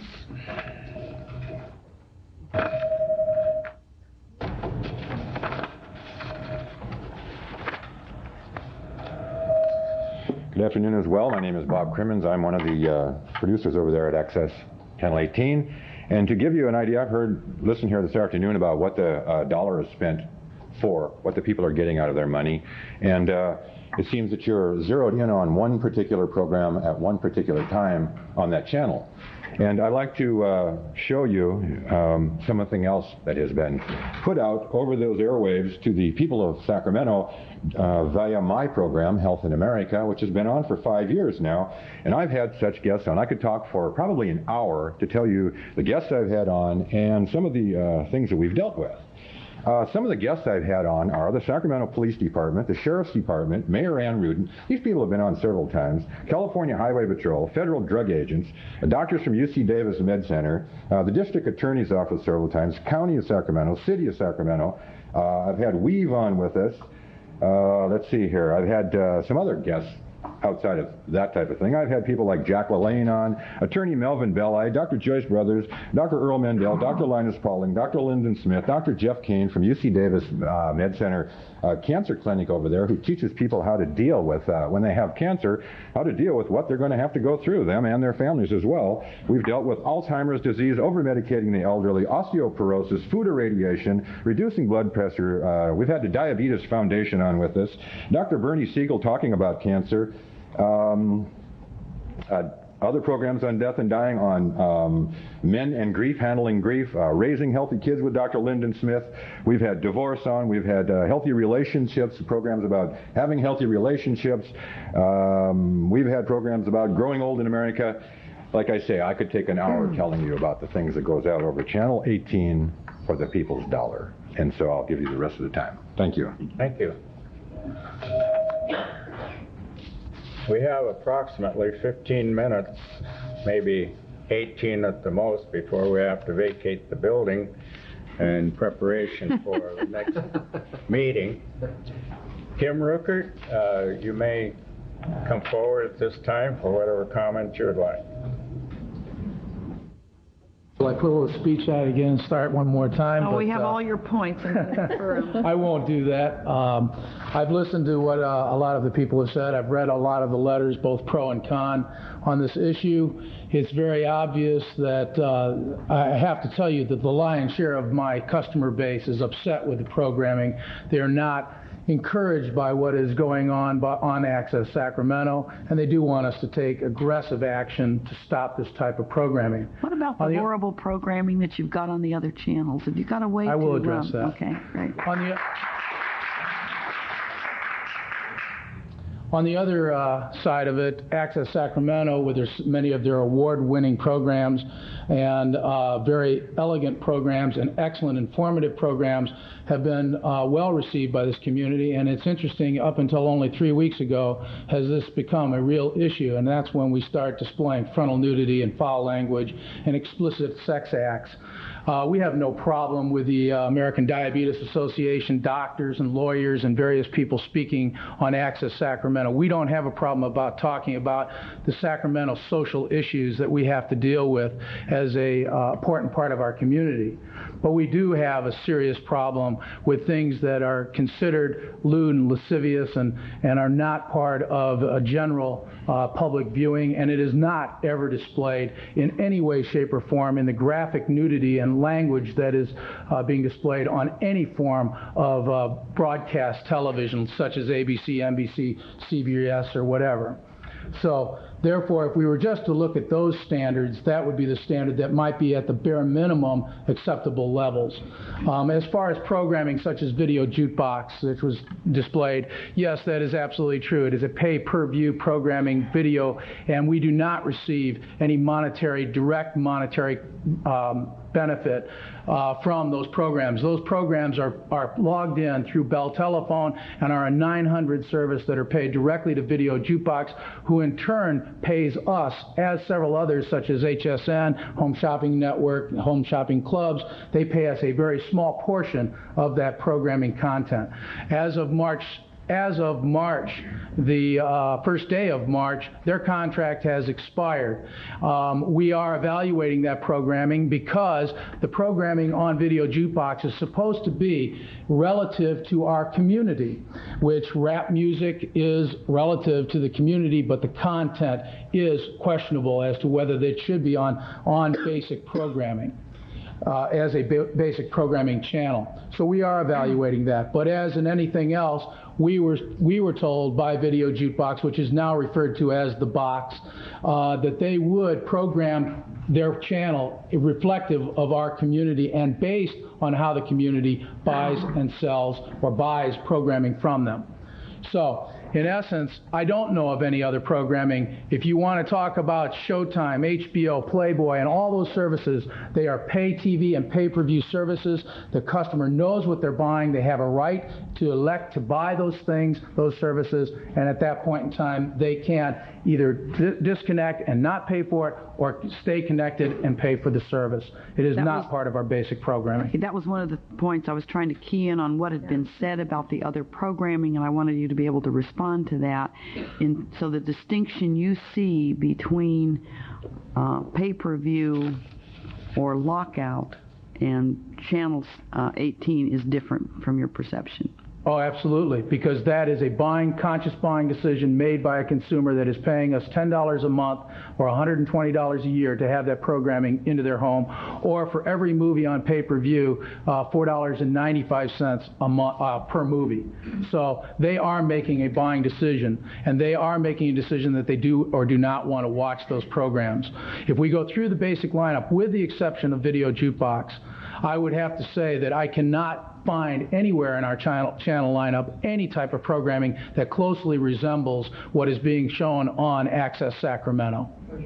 So, thank you. But clearly, your viewpoint is that the difference, what you're stating here, and I want to, is that these folks have an opportunity to make up their own minds to decide, and you're saying that Access, because you get that with any cable, I mean, as basic, that's different. Access Sacramento is not only on basic service, but it's on limited basic service, yes, which means it is previewed by everyone. And I would like to clarify at this time, too, the issue on scrambling, because that was an option that we certainly entertained, and we did discuss it in the press.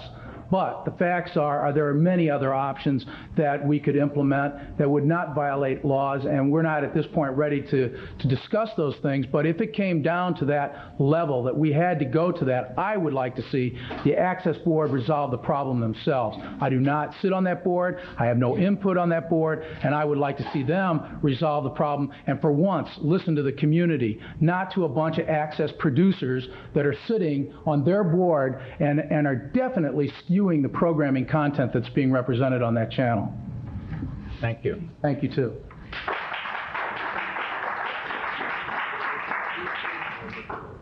And now, the chairman of the board, Michael Hayward.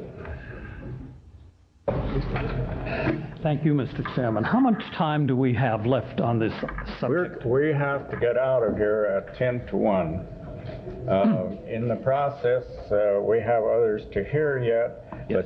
And secondly, we should come to some kind of conclusion up here, not decisive insofar as what we're going to do, et cetera, but direction to the chairman and the executive officer on how to proceed from this point forward. Well, I know, Michael, you're going to make a presentation, but there are some very pertinent things that I think you've submitted to us, what you call operating rules and procedures. I think Brent has said that we are definitely going to want to know what your policies are and how they're applied in terms of this particular situation. I think a deeper and more troubling problem for me, and you might want to address it, is actually how broad-based is the Access Board.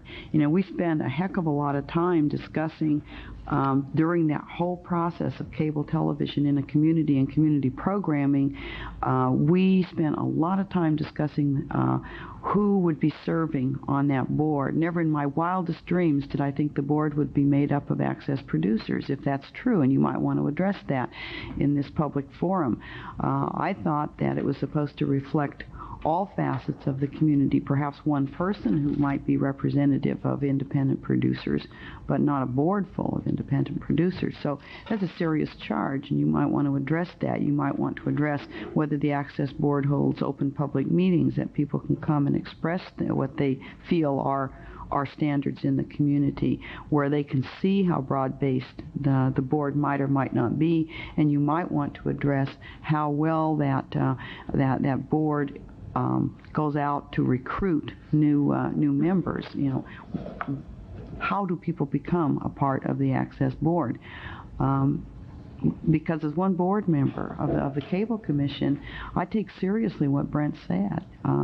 We do hold the board accountable for the type of programming that is going to find acceptance in the Sacramento community. Now, that doesn't mean censorship, because the community has broad-based ideas about what kind of programming they want to see, and but the board has to play a role in what goes on that channel, and I want to hear how the board does that. Mike Hayward. Thank you. First of all, I would like to correct the impression that the board is made up of purely producers or even predominantly producers. That does not happen to be the case. You wrote a letter of invitation for board members to attend this session, and I would like to introduce briefly the 9 people who have accepted that invitation. Tamerlan Littlefield, Frank McPeak, John Ickes, Lynn Bartlett, Les Fink, Bill Honer, John Webb, and I'm sure many others would have attended had they could, because I had some telephone calls. Now, I was very heartened by a lot of what Brent had to say in suggesting that the Commission can play a role in guiding the Access Sacramento as to what they would like to see on our TV screen. The problem of dealing with obscene or indecent programming faces any broadcaster, any cablecaster. It's particularly of concern to a public access channel manager, because he is essentially a conduit for what the community comes to him with and asks to be put on that cable. We have operating procedures that throw the burden of conforming to the law on the shoulders of the producer. I don't think that this discussion so far really reflects the broad base of programming that has been seen on Access Sacramento. After all, we've been on the air for over 5 years. We have had thousands of hours of programming. It's only in the last week or two that a problem has arisen.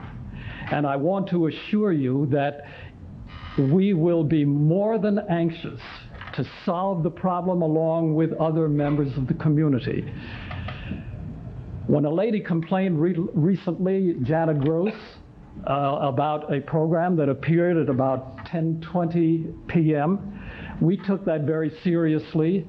We read her letter. We invited her to talk to the board. I personally went to our attorney to ask what his counsel was, and we received that counsel. I hope we'll have a chance to hear briefly from Ron Cooper, our executive director, who will go down the operating procedures that are in play, and from Craig Powell to tell you something about the dilemma that we're in. I would like to spend a moment to address the human concerns and dimensions of our responsibility to our community. First, we have a member of the audience. Well, if I have only 30 seconds... Mike, you're granted another 2.5 minutes. Thank you. We have a member of the audience who was offended by a scene, and we ought to find a way so that neither she nor her family need be subjected to something that upsets them. We grant that. There is the cable company to be considered. Kim is quoted in the press as having received complaints from about a dozen subscribers. I don't know if that's a significant number to them or if they are all in this period, but any loss of subscribers must be of concern to a business organization. I understand that. We in Sacramento, Access Sacramento, are not in the business of losing subscribers to our channels either.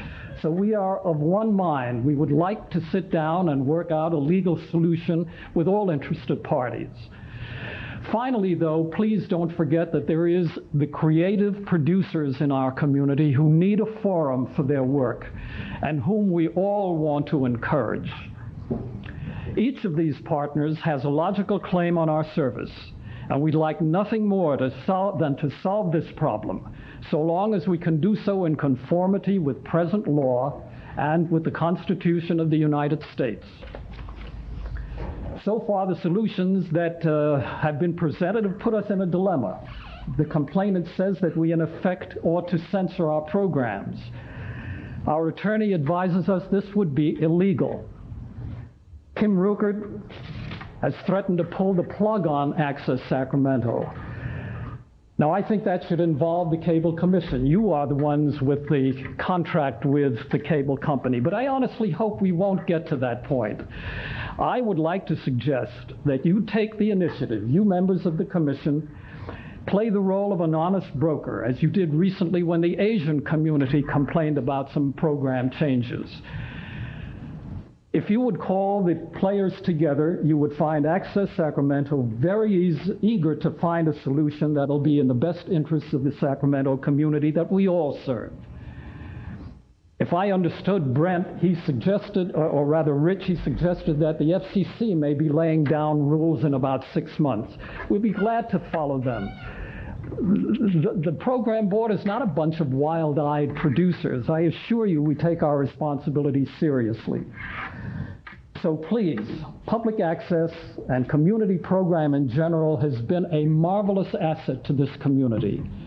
Don't neglect us.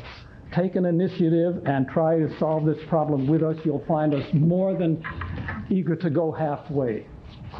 Before you leave the podium, any question or comment direct to Mike? No, I just, I hope we can find that accountability factor, because as I say, I agreed with Brent.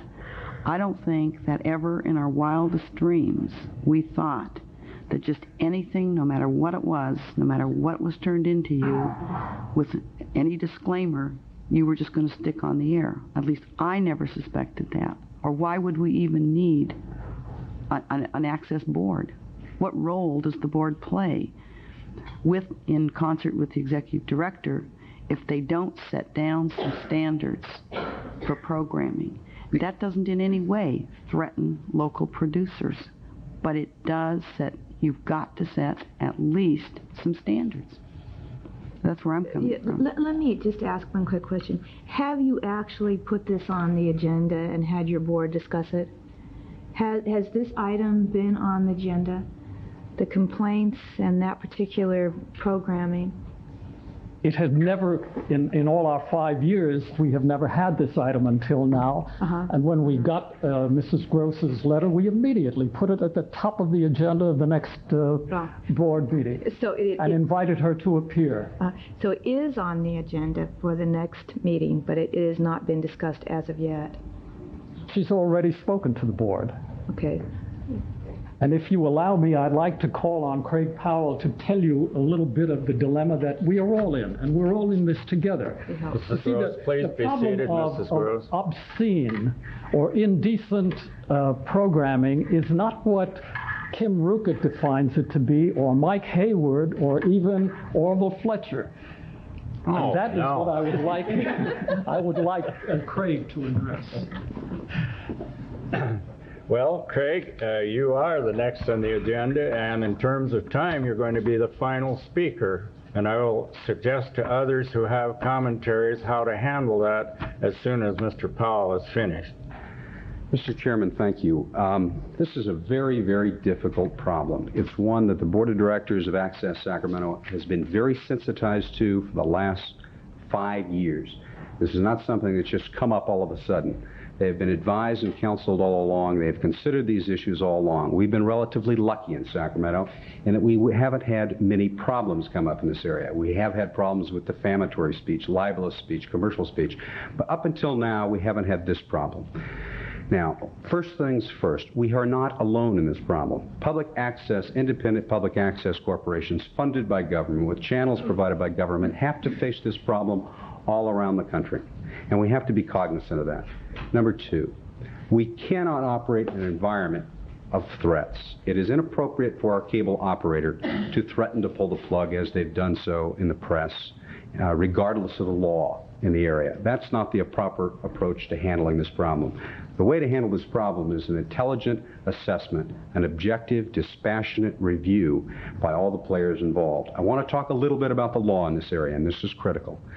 My fear is that Brent's advice to you today is going to lead you into running off of a legal cliff. And that is a very dangerous situation.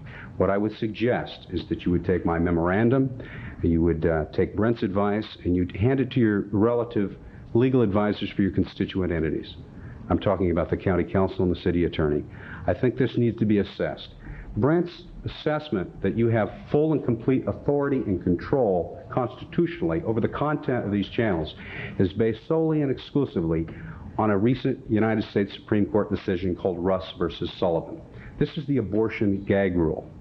This is where, by a 5-4 split decision of the United States Supreme Court, the United States Supreme Court upheld some regulations by the Department of Health and Human Services that restrict medical advisors from being able to say anything about abortion in connection with discharging a fund funded by, or discharging a program funded by government. And the Supreme Court held that where government is dispersing grant monies, it can attach restrictions or limitations or conditions on that grant money which affect the content of what people say. In other words, that would otherwise implicate First Amendment concerns. So in that sense, the Supreme Court held that, yes, you could have a gag rule. I'd like to ask for 2.5 more minutes of No, you may not have it, sir. We're out of time, literally. And now you do have your Why don't we document let it, in our hand. Well, how much longer would you need? We have one more minute. He just needs 1 more minute, and let's let him finish his arguments. He asked for 2.5. I'm trying to bring this to fruition. Take 1 minute. The board's and see always what you late, can do with Orville. this. I can't refuse a lady, though I could refuse Craig. Mr. Chairman, thank you for the minute. I just want to say, the Russ versus Sullivan decision has an express exception.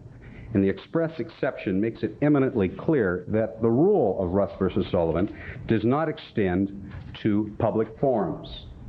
That is an express exception. It is clear that Access Sacramento and these channels are intended to serve as a public forum. It's clear in the Cable Act, it's clear in the governing document, it's clear under governing court decisions.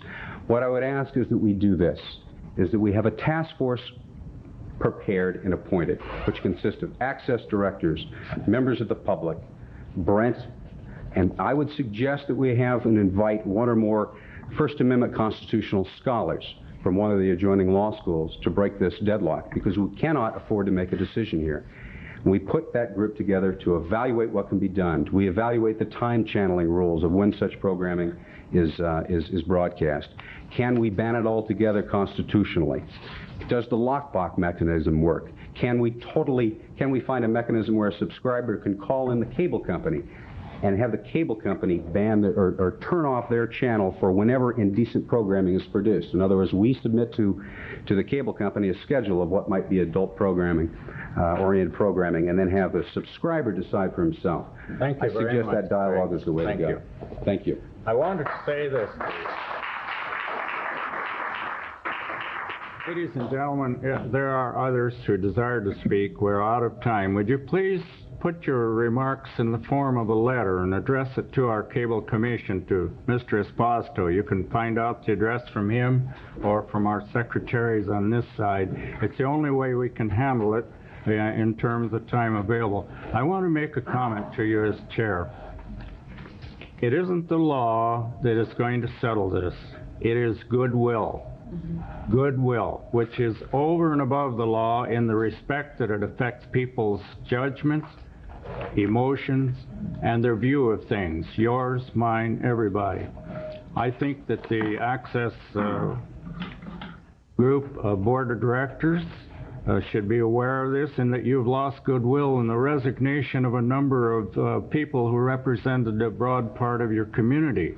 I think you have lost goodwill when the kind of events that have been depicted come on and you hear objections to them and realize that you, in order to build an audience, must keep their goodwill, however else we phrase it.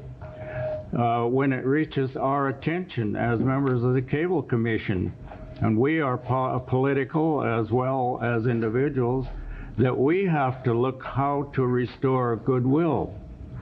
All the way along the line, goodwill is the key to all of this. A cable company which airs our products is seeking goodwill, whether it be from customers or whether it be from us who develop an attitude about them. in all of this process, we have to look to goodwill to see us through. And that is different from just arguing what the law is. We can argue all day about the law, but when we get down to it, it is our goodwill with each other in the processes that are now going to be put into operation that will see us through. Is there any other member of the commission who wants to make a statement? No, except that I would like to get a report from Access. I would like that report to indicate to me what are your policies regarding programming, how they were applied in this situation. I would like to also find out, just submit to me your current board of directors, what you use as outreach, and your schedule for public meetings. I think those are things that I'm going to have to know.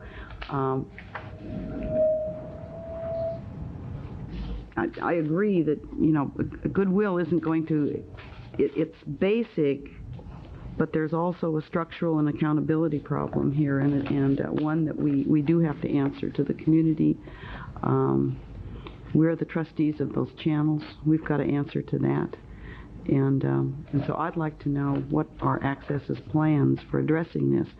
You know, if you had 1,000 producers tuning in, all of these, if you had just tons of programs, and you had to determine how you're going to program that, you would have a schedule. You'd have some standards and responsibility guidelines for how you're going to be the person responsible for planning that channel.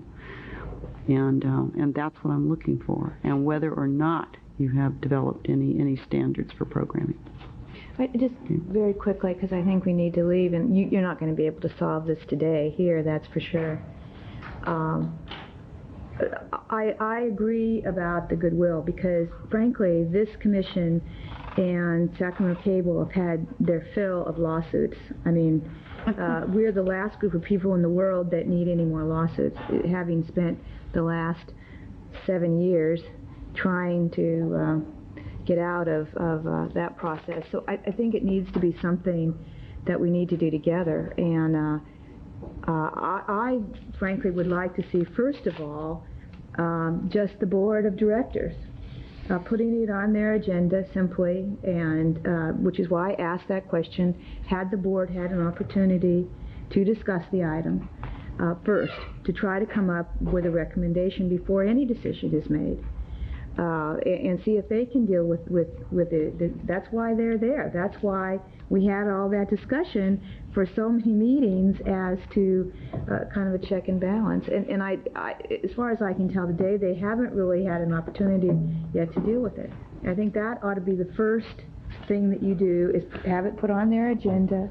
They are enough board members here today who've had an opportunity to hear the public. Make sure you get an article that people know when it is, so that they can be there and it's public. I think they're all public anyway, but make sure that for this one that people are aware of it. And let's figure out what it is that we can do together. See, I don't see this an awful lot different than when people came to us about the Asian programming and the tremendous need in this community for those programs. And we did make an adjustment, and I think it's not totally satisfactory, but it certainly was a sensitive one. And I think this is the same thing. This is a sensitive community. I think that we can figure out what it is that will meet everybody's needs. And I think that's the first thing you ought to do, is give this board an opportunity. And Rich, I'd like to ask that you be there. You certainly don't have to say anything or anything like that, but to at least be there so that you have an opportunity to hear that discussion. And then you can, I won't be here, but you can come back. This is a very sensitive commission, and they want to meet all sides of the community's needs. And I think that's what we ought to do first. May I ask, Mr. Chairman, is it the sense of the commission that Supervisor Collins' request be directed to Access, so that at your next meeting you will have that report from their board of directors? Yes. Mm-hmm. All right, thank you. And after that, they will have had a commission meet. They will have had a board meeting and board discussion. Well, Mr. Panay has a comment. It seems to me that their board's already discussed this, is my understanding. No, they haven't. They had a meeting, and they had this individual there, Well, apparently. they heard from So I was just Ms. trying. Gross, but what I'm trying to get at is I would like to know what their programming policies are. That's really the bottom line here. Bottom line is, are they going to have policies in place relating to programming? They have the responsibility for 2 channels. Well, as I in heard this Supervisor community. Collin a moment ago, she said, what are the policies and how were they applied in this instance? And I think you really need to hear You need from to know that, because from your this is going to be grantee. an ongoing problem. They've got to make these decisions daily in terms of what programs to put on and what programs to keep off.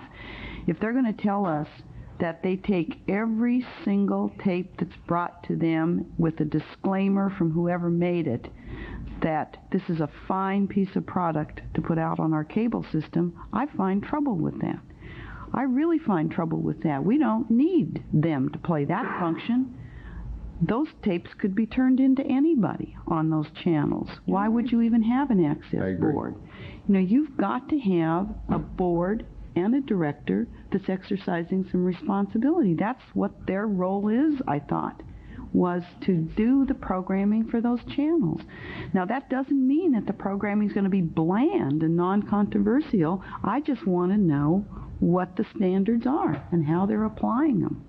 And I think we're all saying exactly the same thing. That is to be put on the agenda, and it's come back to this commission with some recommendations. But I have a lot of faith that this board can come up with something, you know, and relook at it. We're a young commission. Well, unfortunately, what I seem to hear was we don't have any responsibility in this area, and I don't want to hear that. I think you ought to hear a pronouncement from their board, not individual members of the board, certainly not their hired staff, but the board itself should tell your commission what their policies are and how they were applied as a matter of a formal declaration of their board. So you have a vote behind it, they've considered it, and you know you're hearing from the people who are responsible for spending public money. Because there's the bottom line. Like it or not, there's the bottom line. We're going to be into people who are at this time on channels wanting granting to carry out their responsibilities are going to be competing against all sorts of other community competitions for the same type of monies. And I think increasingly we're going to be asked as a commission, why are we spending money on, you know, cable programming in this community? And we're going to have to be able to answer that question. Mr. Chairman, so it sounds like it's the will of the Commission to bring this back on next month's agenda? Yes. Have a report from the Access Sacramento's full board. That was the chair of the board who was speaking earlier, wasn't it? Yes. And bring it back before this Commission and evaluate it at that point with some proposal from the staff as well? Well, is that the sense of the Commission? I was just asking that staff be there. I just think that makes sense. Next month, Ms. Rose. Yeah, next month. I'd hope it'd be next month, but, you know. We can do that next. I mean, within that time, I think by your next meeting, you can have a response from the Access Board on the issues that were raised. I mean, it seems clear, and Ms. Collins has said it, it seems clear that the board doesn't have a policy, that they allow anything to go on the air just by presenting it to them, and their producers of those products have full discretion of what they want on the air. That's what I understood today from their chair. Even if that were true, sir, you should give them the opportunity to reconsider that. Absolutely. In light of public comment and other, they could establish policies, even if they haven't heretofore had them, and you'd be interested to know that before you had to make a decision. And then the second thing I think I'd like our legal staff to evaluate, and Mr. Powell made some recommendations. Another recommendation to evaluate may be a process whereby those channels would be asked for by the public so that the public could call in and ask specifically for that channel to be turned on. I think we could probably convince the cable operator to give boxes for those people who want those channels if they don't have boxes, if they just have the limited basic. So I'd like our legal staff to look at that possibility, that people could actually call in and ask for those specific channels to be turned on. Well, there is a process, and Mr. Ruckert, among the options he has, could provide lockout of certain channels, but that does not solve the basic problem. No, I understand that, but you're talking about the other way around. In other words, the affirmative request for the channel. We'll look into that. If someone wants to watch that, but it doesn't address the problem that we're looking at today, obviously. That problem is going to have to be evaluated, but the Commission may want to take an interim action to help solve this problem while we investigate the legal ramifications of this whole matter. And I think that may be some type of interim step we could take. So I'd like to hear the legal response on that next month. You will have. Well, I assume that I don't know whether Mr. Ruckert will want to discuss that. He might want to discuss all the different remedies the cable company thinks it has, which might be different from what we think we have. But obviously, one of the things they could do is put it on such a high channel that nobody could find it and all that. The one comment I didn't make, Mr. Ruckert, or one of the speakers made a comment about whether they would get the channel back or implied that they would benefit from pulling the plug. I assure you that is not at issue. No. These are public access channels. They belong to this commission. And if you switch a grantee or you put some other provision on it, it remains a public access channel. I declare this meeting adjourned. We'll be meeting again the first Thursday of December, 2:30 p.m. Thank you for coming.